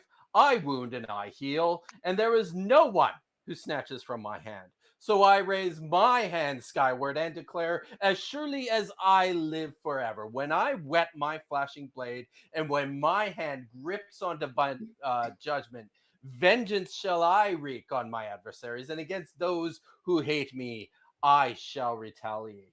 I will make my arrows drunk with blood. My sword devours flesh, blood of the slain and the captive, the head of the enemy leader. That's the end of Yahweh's tantrum. And the poem concludes much. as it started. Acclaim sky his people. Worship him, all the gods. For the blood of his sons shall he avenge. Vengeance he will turn back on his enemies. He will atone for the land and his people. wait, did you read it as sky? Oh, I know why. Yeah, it's verse You know 43. why. Okay, yeah. Correct. I read it in the Masoretic text. We'll get to that. Sorry. Yeah, it's very different. Yeah. So yeah, the yeah. other gods Hopefully, piss we'll get to Yahweh that. off. So Yahweh has to kill his own people, and then he has to take vengeance on the other gods for making him kill his own people. This is logic. Good summary. I mean, that's Just- essentially the whole just- point of the Deuteronomistic history, right? Yeah, exactly. Yeah. This is why I'm going to have to kill you all, and it's your fault. Kip, Good just job. finish this. Kill someone else after. Thank you. Just finish this chapter, Kip. Oh, sorry, I If- just did the song. Here, Oh, I haven't actually translated anything but the song, so I'll finish this off here. You want me? You want me? I can. You want me to Whatever. try and? I got forget it right here. Okay. Awesome. So Moses came together with Hoshea, son of Nun, and recited all the words of this poem in the hearing of the people. And when Moses finished reciting all these words to all of Israel, he said to them, "Take heart, all the words with which I have warned you this day, and join them upon your children, that they may observe faithfully all the terms of this teaching. For this is not a trifling thing for you, it is your very life. Though through it you shall long endure on the land that you are to possess upon crossing the Jordan." That very day, Yahweh spoke to Moses, "Ascend these heights of Avarim to Mount Nebo, which is in the land of Moab, facing Jericho, and view the land of Canaan, which I am giving to the sons of Israel as their holding. You shall die on the mountain that you are about to ascend, and shall be gathered to your kin, as your brother Aaron died on Mount Hor and was gathered to his kin. For at the waters of Merabath Kadesh, in the wilderness of Zin, by the failing to uphold my sanctity among the Israelite people, or the sons of Israel, you may view the land from a distance, but you shall not enter it, the land that I am giving to the sons of Israel." I think you skipped the beginning of verse 51. Oh no, I skipped the bit. Did I? Yeah. Oh for you yeah, both you're broke right. Oh, this faith is with me. because both of you Oh, broke you faith. both broke faith with Um, me and the sons of Israel. Yes. You Sorry hit about a that. rock instead of yelling at it, so now you have to die alone on a mountain and not see what I promised you, and you worked all your life for. All right. Well, it's a good way of getting rid of the body. True. Where's Moses and Aaron buried? Oh, we don't know. I need more coffee. Okay. So I'll I start on haven't slept in sorry. 3 days. What do you need? Okay, so I'll start on verse 27. But I dreaded the taunt of the enemy. The Hebrew, it's lulei kaas oyev agur. And Lundbom comments, the verb gur, which means be fear or be afraid of, which appears also in 117, 1822, makes for another bold anthropomorphism in the verse, since God should not fear anyone or anything. Ibn Ezra reduces fear to concern on the part of God. Rashi omits the verb altogether, but agur, I feared, is present in 4Q Deuteronomy K. Septuagint gives a puzzling translation, quote, were it not on account of anger of the enemies, in order that they not last long, end quote, which Wevers seeks to improve by taking ekthron as an objective genitive. He translates, were it not because of my anger at the enemies, interpreting the two subsequent clauses as giving purpose to the divine anger. But this alters the meaning of the Hebrew considerably, whereas the plain sense is that God, like Moses and Joshua in their arguments, wants to keep the enemy from boasting and crediting itself for Israel's calamity. Fritsch, I think I pronounced it right, thinks the Septuagint wants to avoid an anthropomorphism, but his thesis here and elsewhere in Deuteronomy is sharply criticized by Orlinsky and Wittstruck. The latter says that the Septuagint translator may simply be taking gur to mean sojourn, sojourning meaning not lasting long. The anthropomorphism of the Masoretic text can stand. His thesis. Yeah. On verses 29 to 30, Nelson comments, the erroneous logic of verses 27 to 28 is countered by the correct reasoning of verses 29 to 30. Verse 29 introduces the protasis of an unreal condition, lo. The enemy, or Israel, should have perceived their end in verse 29. This word, acharit, denotes what happens later or the final stage, with either a negative, as in Psalms 73 verses 17 to 19, or positive, Deuteronomy 8:16, implication. This end could refer broadly to how things must inevitably turn out for the enemy or for Israel, or point more immediately to the enemy's military successes or Israel's defeats. Moreover, the enemy or Israel should have recognized the implications of the totality of Israel's defeat, as in verse 30. The only reasonable explanation for this reversal of the proper pattern of sacred war, contrast Joshua 23:10 and Judges 7, is that Yahweh, the rock, had sold them out. In the context of Deuteronomy, such panicked retreat on the part of Israel is the result of fulfilled curses, as in 28:7 and 25. On verse 31, as even our enemies concede, the Hebrew reads, Ve'oivenu plilim. The word plilim is difficult. Most early translations, Rashi and BDB, render judges based on Exodus 21:22. Tigay, however, writes that this reading doesn't fit with the parallelism with rock. He suggests that Pelilim is cognate to the Akkadian Palilu, meaning something like guardian or leader, and is used as an epithet of deities.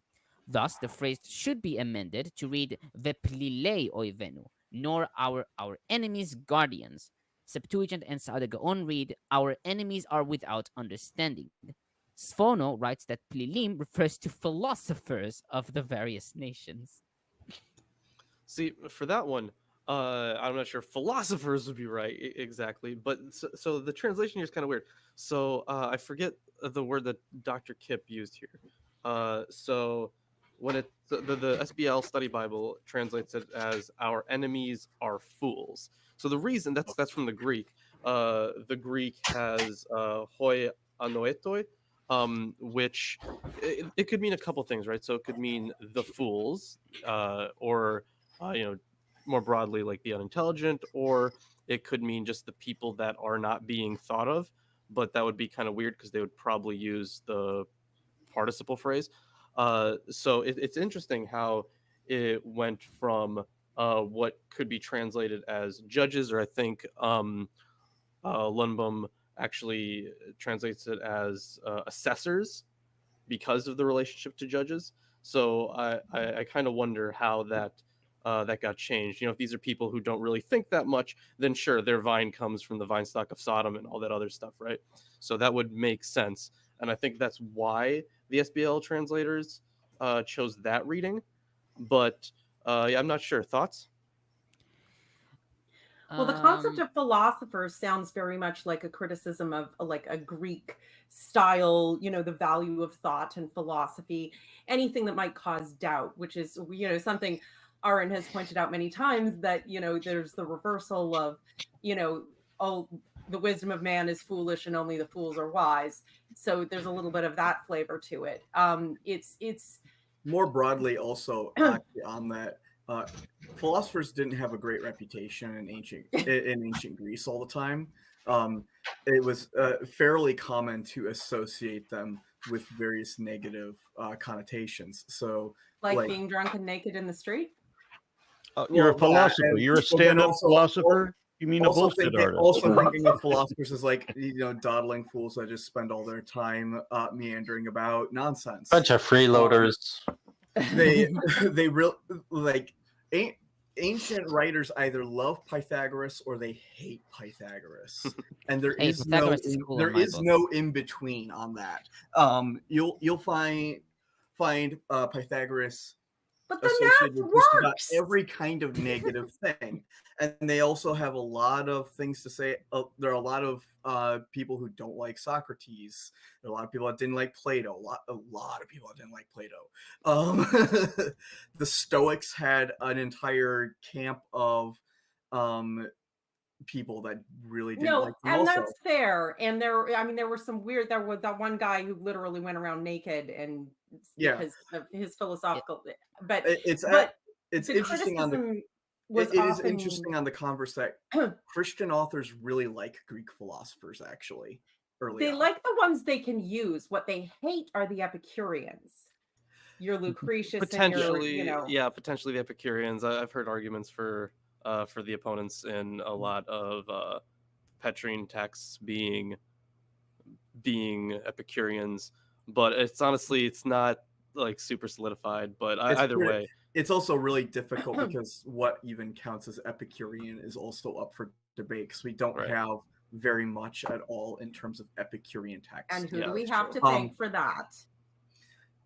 Mostly just the unfortunate ways that most of all ancient documents just didn't get preserved because, unfortunately, the existence of moisture. I also hate Devarim Natura was banned in most areas. I think the Pope kept like a copy of the forbidden section, that you could only go into with a magic spell. But a lot. So there was a document. There was a document. One of my archaeology classes. They were talking about this one document where essentially it's a domestic squabble for whatever reason is being carried out in text, where a wife is nagging her husband who's on another one of his merchant trips, and I don't even know how the messages got to him, but nonetheless they did.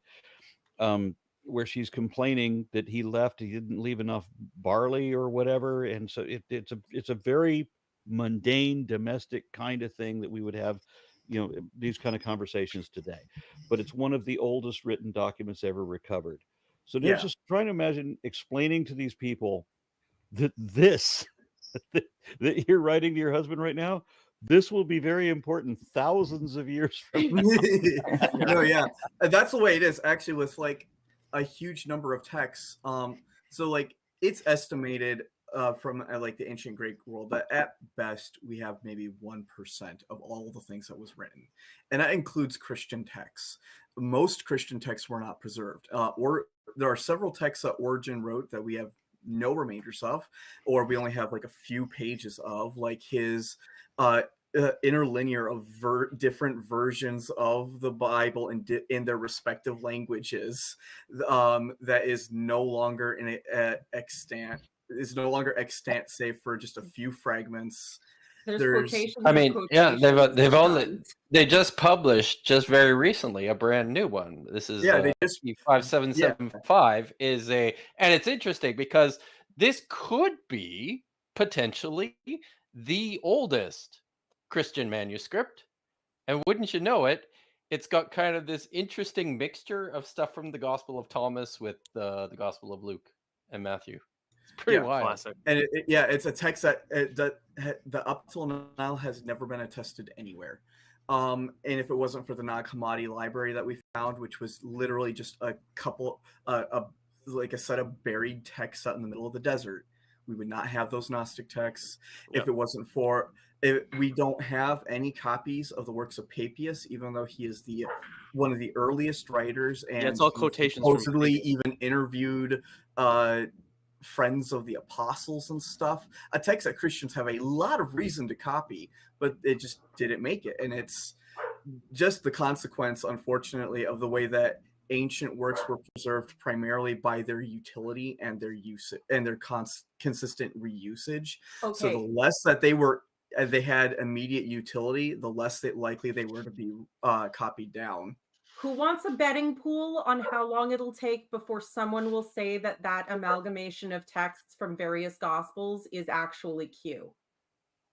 Oh, that's already been floated by a number of people online. Damn it! I think it's nonsense. I don't think. No, I mean, of course. I don't think Q ever existed. But I'm with you know what I'm going to say, right? But we need to move on. Where are we in the commentary right now?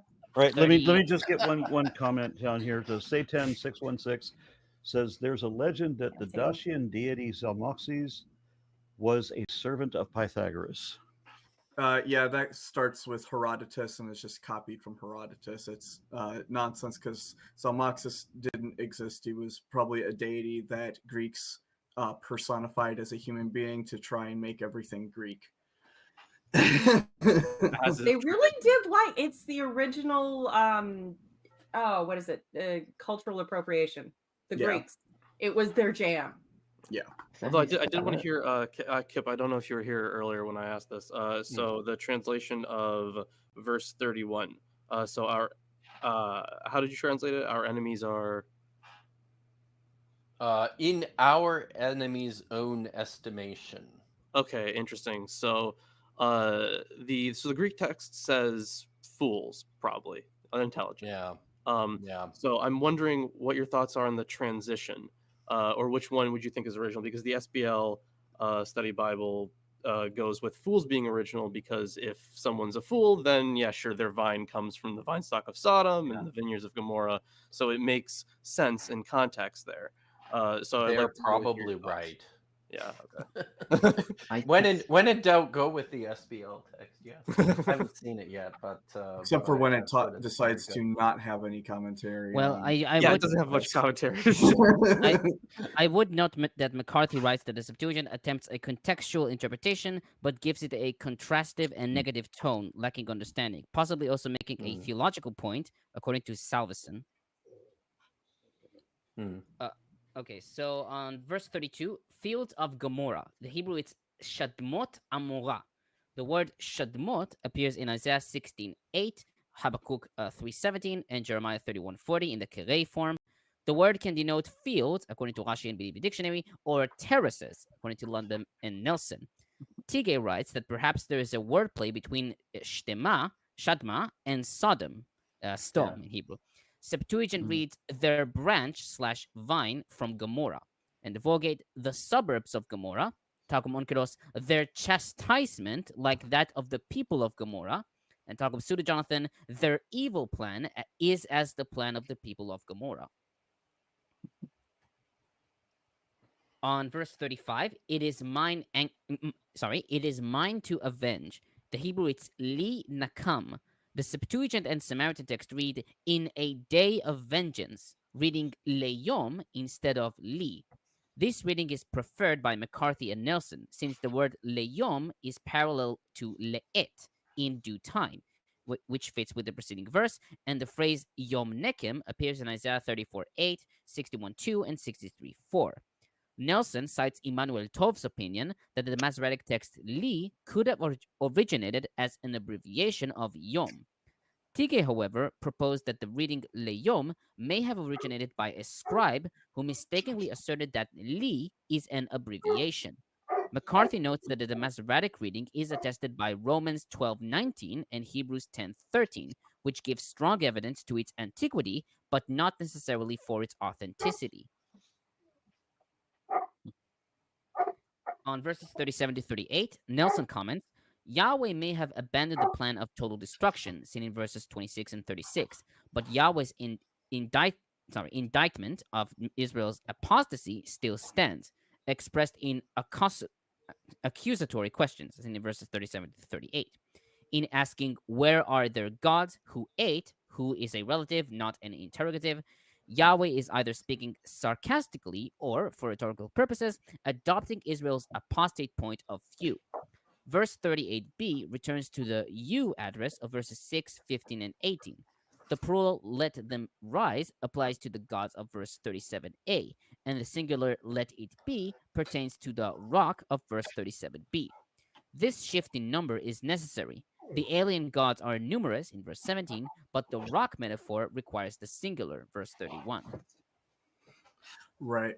I have some notes also here, and it's going to come up again in verse 43. This is another point at which apologists are like, see, there are no other gods. They're all false gods, yada, yada, yada, yada. The whole spiel. And this is also a point, along with 43, where they're also going to be like, see, Yahweh is also the highest God of the passage. He has authority over all these other beings. And this is... He's just the most petulant. Yeah, and it's going to continue on through the next couple of verses, because this is basically a laudatory where his might is going to be shown. He's going to make himself out as the mightiest of the beings around. This idea that is going to actually make him the highest god of the pantheon, though, is just a complete misreading and misunderstanding of just how ancient Near Eastern adulation of patron deities Right. works. Tell So- me you've never read an ancient Near Eastern text without telling Yeah. me you've never read an ancient Near Eastern No, text. yeah, exactly. And it's another one that a ton of apologists do. But then you go and I'm like, okay, have you read the ending of the Baal cycle? Like, have you read those tablets? Because the Baal cycle They don't has a very know the similar Baal cycle thing. exists. The Baal cycle has a very similar thing, calling on all the gods to bow before Baal and a bunch of stuff like that. Even though previously in the passage, Baal's not allowed to make his own palace without permission from El, because El is the highest god of the pantheon. Like, Baal might be the biggest and baddest warrior around, but he's not the highest god in existence in his. And he gets trounced by Moat. He is literally devoured by moths. But Literally. depending on that one is difficult though, because there's also a huge break, and this is where the whole dying and rising god thing comes up with Baal. But interestingly enough, Ahmad al-Jalad actually found a echo of that passage in a Sephardic Arabic inscription, which actually explicitly says that Baal was not killed. Cool. I mean, gods could be devoured and then vomited back up and then kill their parents later. Yeah. So it's all good with gods. They're they're weird, but it just sounds like he's the one getting the most attention because he's currently throwing his toys out of the pram. Right. Well, the reason that he's being made out to be the highest god here, it has nothing to do with his administrative position within the pantheon and everything to do with his relation to Israel. He is the mightiest god of Israel. He is Israel's prime patron deity, whom all these other gods that are being talked about are, encroaching on his inheritance. That's the problem here. It has nothing to do with his actual his position in the theogony of the ancient deities. Nothing like that. It's specifically to do with the fact that this is just how you create a laudatory psalm, basically, for your god, displaying their might. We have a very similar hymn, actually, of the goddess Inanna / Ishtar as well, that Francesca Stavrokopoulou talks about in her book God and Anatomy. In that one, it also very specifically talks about Ishtar being the greatest of all of the deities, and that she has had power acquiesced to her from her father and everything. It does not stop her from having a father who has bequeathed her things. Okay, so on verse 39, there is no God besides me. In Hebrew, En Elohim imadi. The word imadi means with me, as seen in verse 34 and also Ibn Ezra and KJV. Septuagint reads, there is no God except me. And Lundbom writes, Yahweh's self-asseveration is generally, but not universally, taken to be monotheistic in nature, which achieves great clarity in 2nd Isaiah, seen in Isaiah 44:6, 45 verses 5-6, and 14, and 46:9. Luyten says that the present verse is perhaps the most impressive monotheistic formula in the Old Testament. But debunking other gods and affirming Yahweh's incomparability is old, seen in Exodus 15:11, continues in Deuteronomy 3:24, 4:7 and 31. 4 verses 7, 32-39, and the Deuteronomic prayers of David and Solomon.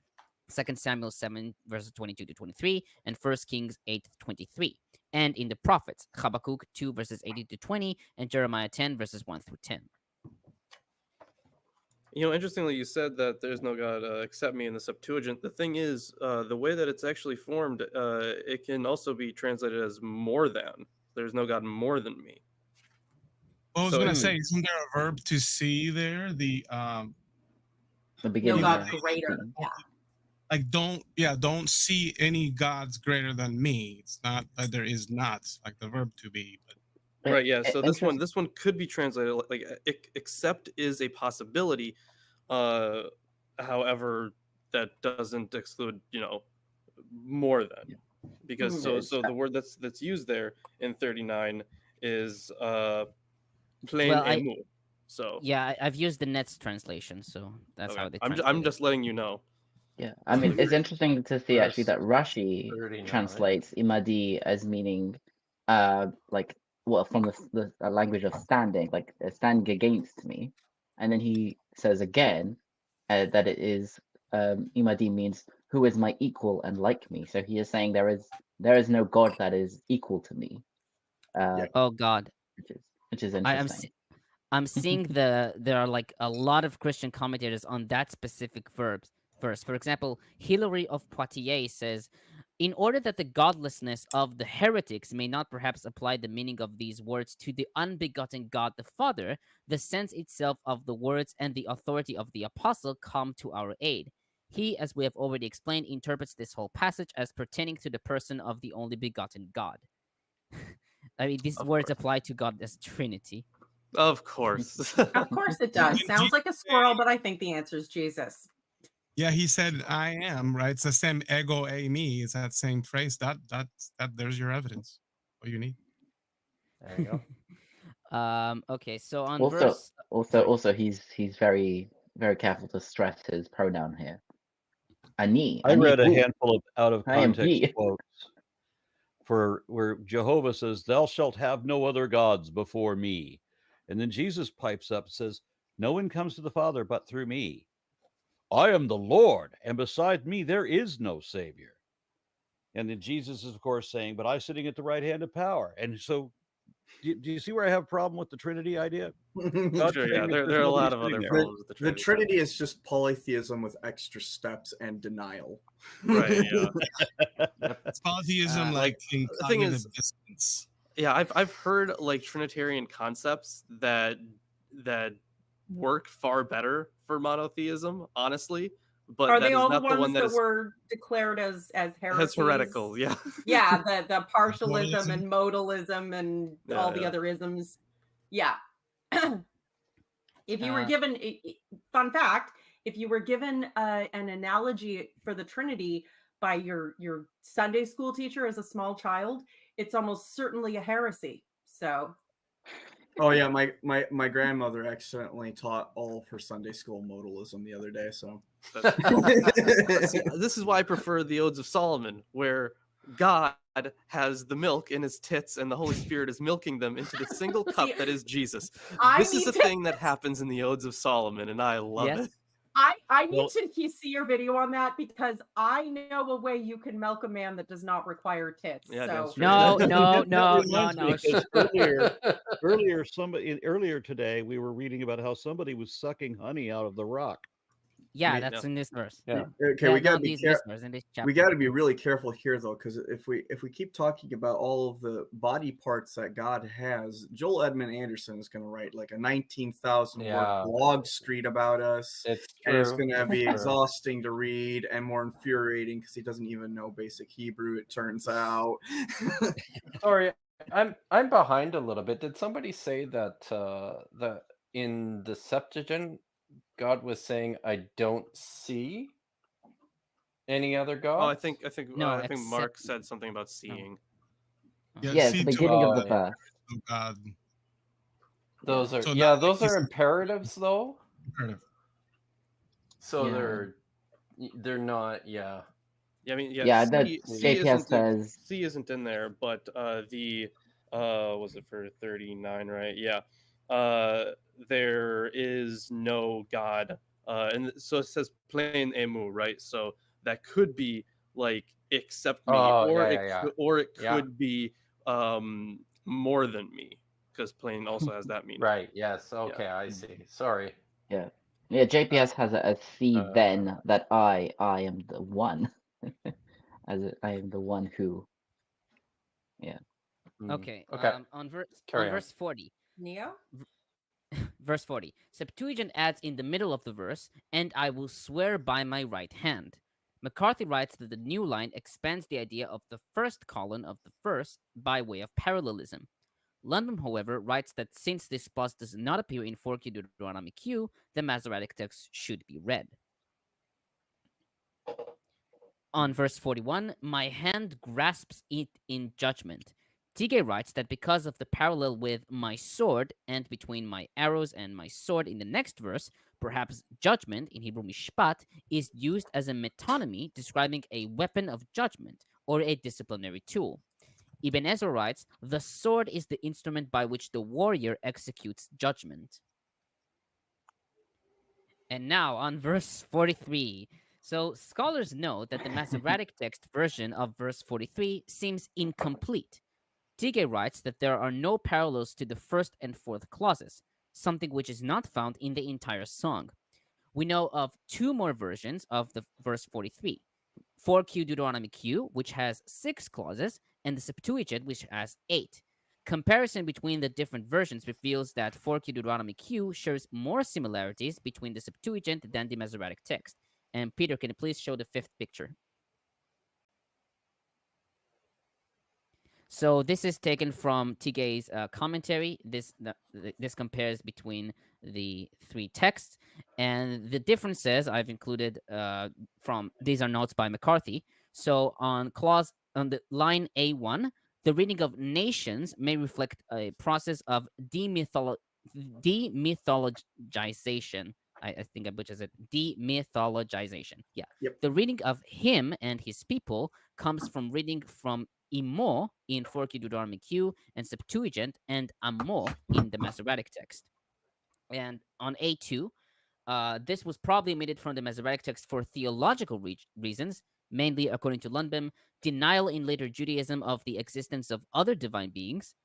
And on B1, this may have come about because of the change from Imo to Ammo in A1, and in C1, it is omitted from the Masoretic text probably because of the loss of A2 to preserve an even number of lines. Also, perhaps the Masoretic text wanted to reach a total of 140 clauses for the song, i.e. 70 lines representing 70 sons of Israel. And according to Lundbom, the consensus is that the original reading of this verse was longer than the Masoretic text, and virtually everyone agrees that none of the 3 texts reflect the original version exactly. McCarthy, however, notes that some scholars argue for a primary text with 4 clauses and others for 6. She also notes 2 more points that are generally accepted by scholars. 1, the reading of Qumran attests an earlier version of the verse. And 2, Septuagint represents an expanded and contaminated text, partially based on the Proto-Masoretic form of verse 43. That It looks tends like to it's be my view as duplicated. well. Yep. Hey, Feel like the beginning. can I show a picture? Did you send it to Peter? I could. I didn't. I'm wondering if I could just do it on my. No, we don't have I should be an able to option. just do it. We don't Oh, have you an don't option have for that. screen share, Oh, so right. that's why. Yeah. Okay. All right. Let me send you a picture. We can talk about it while you. Okay. Because now In the Peter's private gonna chat get all here? mad. He's gonna get all mad because he's gonna be like, "Ah, no, I need Uh-oh. to prepare 18 days in advance for a picture on stream." Yeah, and I I just- should also. I set Yeah, I that should- in the private chat. Does that work? Peter? I'll see if I can Oh, no. pull it up. I killed him. All right. Yeah, and I should know that I was confused with when Kip said about nations. He said skies acclaim his people, I believe, or something. Yep. He replaced the shemaim. In the Masoretic text, it reads goyim, which means nations, but I think in 4Q and Septuagint it reads shemaim, which is supported. Yeah, it is supported by 4Q Deuteronomy Q and G's first column, according to McCarthy. Well, it makes sense if it's like the end of the song, like Yeah. the beginning. It calls on the heaven to witness, and now it's saying, heaven rejoice or whatever. Yeah, like heaven, sky, whatever. Like you heard all Yeah. these things I say. Now worship. Yeah. Yeah, she basically prefers most of the Septuagint / 4Q Deuteronomy Q's reading than the the Masoretic text. She has a whole section on this verse. So yeah. I'll move on to 45. All these words. This is omitted from the Septuagint. McCarthy notes Braulik and Loffing's opinion that the Septuagint is preferable here, and the Masoretic text reading is the result of a multi-stage textual expansion from the Septuagint to the Samaritan text, which reads, "and these words," to the Masoretic. Webers, however, argued that the omission is most likely an error. And finally, on 48 to 52, some scholars note that these verses do not fit with the rest of Deuteronomy. This section is similar to Numbers 27, verses 12 to 14, which belongs to the priestly source. Several idioms, such as "on that same day," in Hebrew, "be'etzem hayom hazeh," "I am," "ani," and "the sons of Israel," Bnei Israel, belong to the priestly source, in contrast with Deuteronomy, "at that time," "ba'et hahi," "myself," "anochi," and "all of Israel," Kol Israel. Nelson writes that the passage in Deuteronomy seems to function as a resumptive repetition of the passage in Deuteronomy, designed to resume the narrative of the Pentateuch after the interpretation, quote unquote, of Deuteronomy. There we go. Oh, yes, please show it. There it is. So can you zoom in on the larger fragment a little bit? There should be a slider there for you. Oh, to, I think you can see it in the YouTube. Don't know. Yeah, that's the main screen on YouTube. So they say the whole thing. So yeah, so this is this. Oh, There you there we go. go. Yeah, yeah. Very nice, So this Peter. is 4Q Deuteronomy Q, and it's pretty cool. It's a little bit older than 4Q Deuteronomy and the other manuscript that we talked about with regards to verses 8 and 9. This manuscript appears to have been just a copy of the Song of Moses, and that's it. And here, what we have is the very end of the song. You can see on the on I guess that's the I'm always so bad at this. That's the right hand side, right? You can sort of see the space that indicates the end of the sheet, the end of the page here. The other really interesting thing about this manuscript is that that it has structured the individual clauses into separate poetic stikos. So each line of the each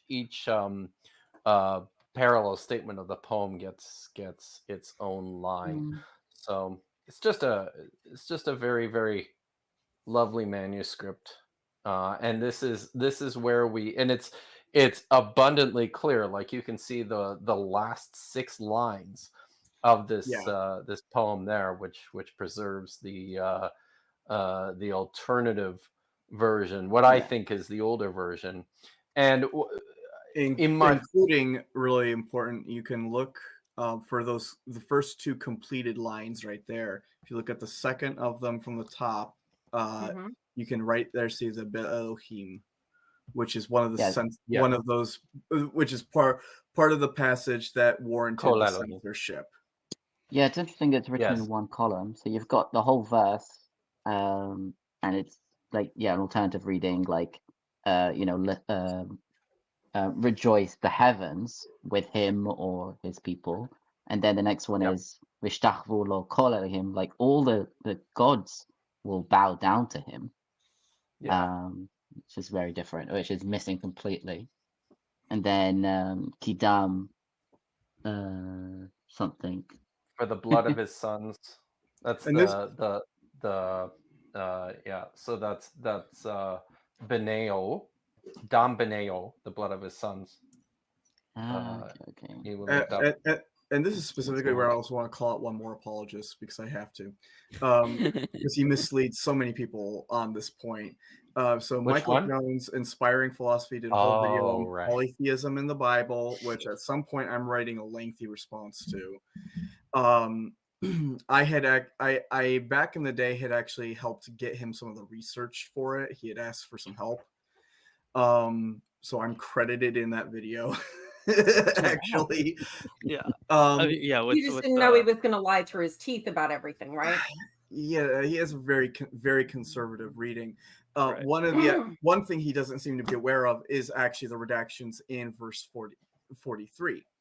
The reason is because he thinks, it's actually fairly unknown, despite the fact that it's really interesting and really cool, but it's because it gets overshadowed by verses 8 through 9. Now he argues actually that the emendation from B'nai El to B'nai Israel was not because of some theological reason, but to align it with a later belief that Israel would inherit all of the earth. The problem is that the existence of the emendations in verse 43 render that complete nonsense, because if their concern was just to confirm that belief, why on earth would they amend You should probably hide every it. reference to the positive reference to the gods in verse 43, including editing out the Shemim, the heavens, and then editing out the Elohim. And if you go with actually Emmanuel Tov's version, he actually goes with the 8 coda version, and in the as original. In the Greek. Oh, in the Greek, it actually reads aglotheo, which is the common rewrite for sons of God. Right. Whenever you see that in Deuteronomy 32, they're usually overwriting the sons of God in an original Hebrew. So it's very possible that if the 8 kola reading is correct, that there was even more that was edited out. Actually, this is part of the problem with verse 43, is that we literally have 3 completely different versions of this verse in our manuscript tradition. We have a 4 kola version, we have a 6, and we have an 8. Yeah. And trying to figure out which one is the most authentic is a bit of a problem. Yeah, because I'm looking at the Greek right now. It has, oh man, it looks like something was like it looks like something was copied but then also changed, right? Because you have Pantas Huioteo, which is all the sons of God, and then in 2 colas later, it's Pantes Ageloiteo, so all the angels of God. Yeah. I should note that McCarthy writes that following Van der Kooi analysis, a plausible case can be made for an original 6 kola text, as reflected in 4K Deuteronomy Q.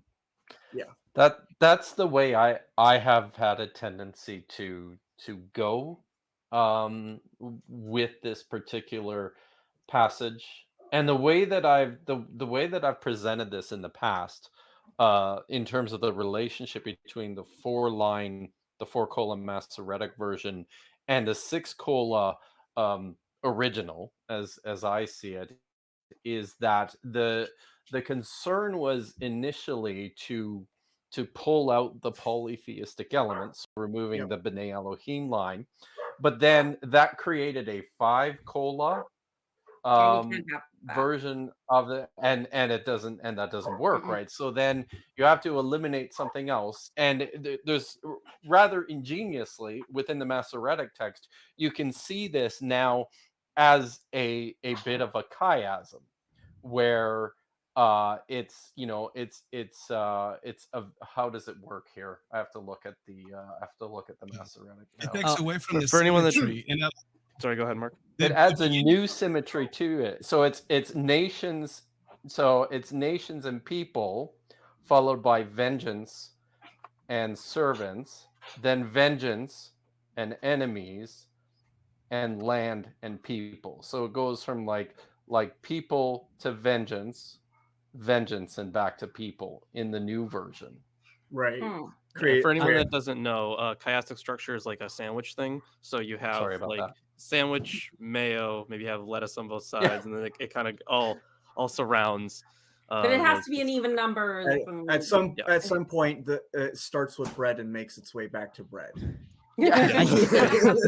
I should note, I want to backtrack a bit on verse 42, because I found some comment by Paterius.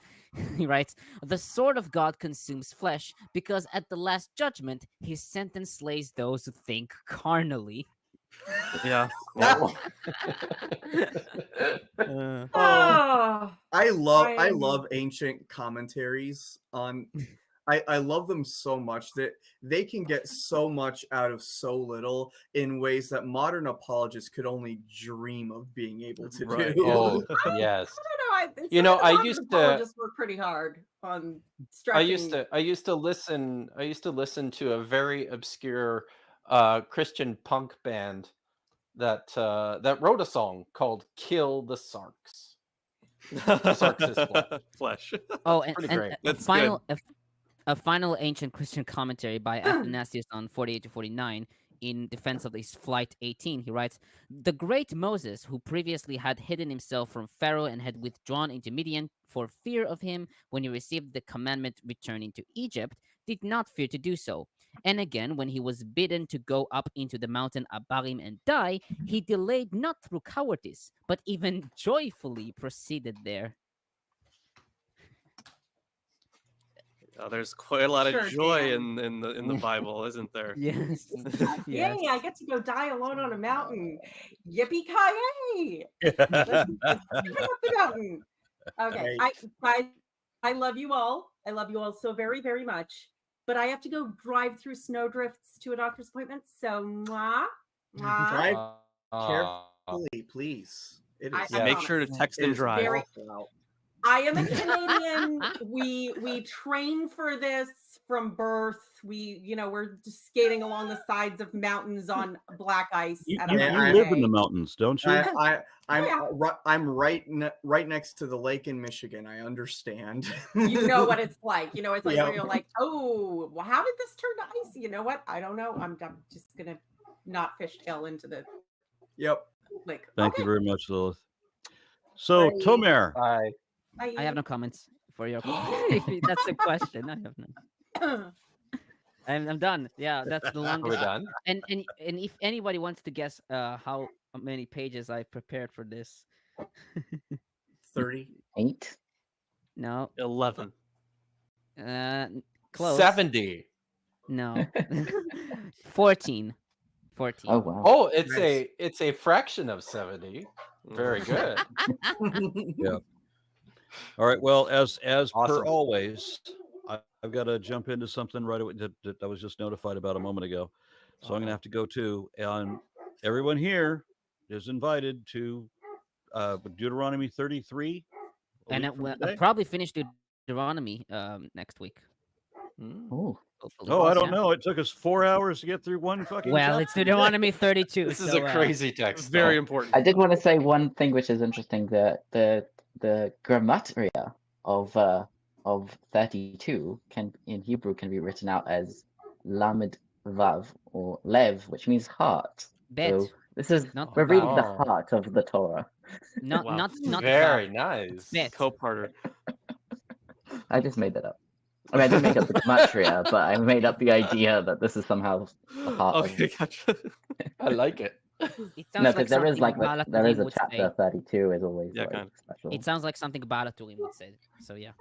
Yeah. Also, No. I want to note before we go, the fact that so many Christians can't deal with this is kind of amazing to me, because one of the prime people arguing for the polytheistic reading of this text is Mark S. Smith. He's Devout one of Catholic. the leading academics in the entire field. He is a devout Catholic, and he will also be the first to say, "Yeah, this has El as the high God." Yeah. I mean, you gotta love Mark Smith, dude. He's so And- good. And He has other other scholars like Kip did an entire video on this with Dr. Josh Bowen and Dan McClellan, and Dan McClellan is a Mormon. He's a practicing Mormon. That is what like you can be a religious person and also competently handle these texts and Right. actually know what you're talking about and do the work well and correctly. Michael Heiser is, and people like him are not indicative of what good scholars can do, even Christian scholars. Like they do regularly some of the most amazing and groundbreaking work that is the standard of what we've been talking about here and with a lot of these passages. There was when I first became aware of McClellan, I was being roasted by a handful of evangelicals for the things that I said during this debate, and then McClellan makes a video saying, "No, Aaron is absolutely right." How often does that happen? Yeah. You know, so that's why I Like- treasure moments like that. And like I'm not even an atheist here. Like I'm a Yeah. I'm a practicing polytheist myself. But the way I approach doing history and doing it right is when I put on my academic cap, I hang my religion code at the door. Mm-hmm. Yeah, You that's- hang it up and you do it right. Yeah, I was a practicing Christian. I no longer confess to be a Christian, but I was a practicing Christian for 20 years while doing critical scholarship. I learned how to do critical scholarship in a Christian university. Yeah. Like this is just scholarship. This is and you how- studied under Peter Flynn. right. A very Very devout, Christian. conservative Christian scholar. Yes. Likewise, So, the best course that I took that wasn't directly related to the science that I was working on when the history of world religions and all that. That was a guy with a THD, and he was a PhD as well. Been all over the world. Been visiting all of these temples everywhere. He's a Methodist, so he identifies as a believing Christian. And I was the only one to get an A in his class. Yeah, my religious studies professor, we actually had him on the show for 2nd and 3rd John. Was it 2nd and 3rd John? No, it was maybe something else. But we had him on the show, and he is a Baptist, but he's very adamant. When you're in the classroom, it's all secular. It all has to be secular scholarship all the time. So he makes that very strong divide between his own personal faith, and how he deals with that is his own business, honestly. So I'm really glad that there are people like that out there. No, yeah, and it's like it's like that all over. And like I got into Bible stuff specifically, learning how to think theologically and stuff from people like my grandfathers. I come from a line of 120 years of Methodist ministers. My family has been in the Free Methodist Church since the 1890s. Wow. I keep pictures around. This is an old antique photo of my great grandparents with their movement that they led in the Free Methodist Church. People even back then, like lay ministers. It is amazing to me just how poor handling of texts has come down to lay ministers today. When you go back and you look at how much they knew back then, by comparison, these were the kind of people back then who were sitting, and if they didn't have a teacher to teach them Hebrew or Greek, were sitting there with a lexicon trying to learn it themselves. I'm fascinated at that. When you go back to like Columbus, for example, you have Spaniards essentially showing up to this island, and they just begin speaking to these people. What did they have to go through before you could make one intelligible comment to each other that's understood? Yeah. All right, I did enjoy this. I was looking forward to it, and it was rewarding. I do have to jump into some other things. Yep. Hope to see you all next week. Yeah. All right. Awesome. Thank you very much. Bye bye. Join the Discord. Join the Discord. Yeah, join the Discord. Join the Discord. I'm the only one there.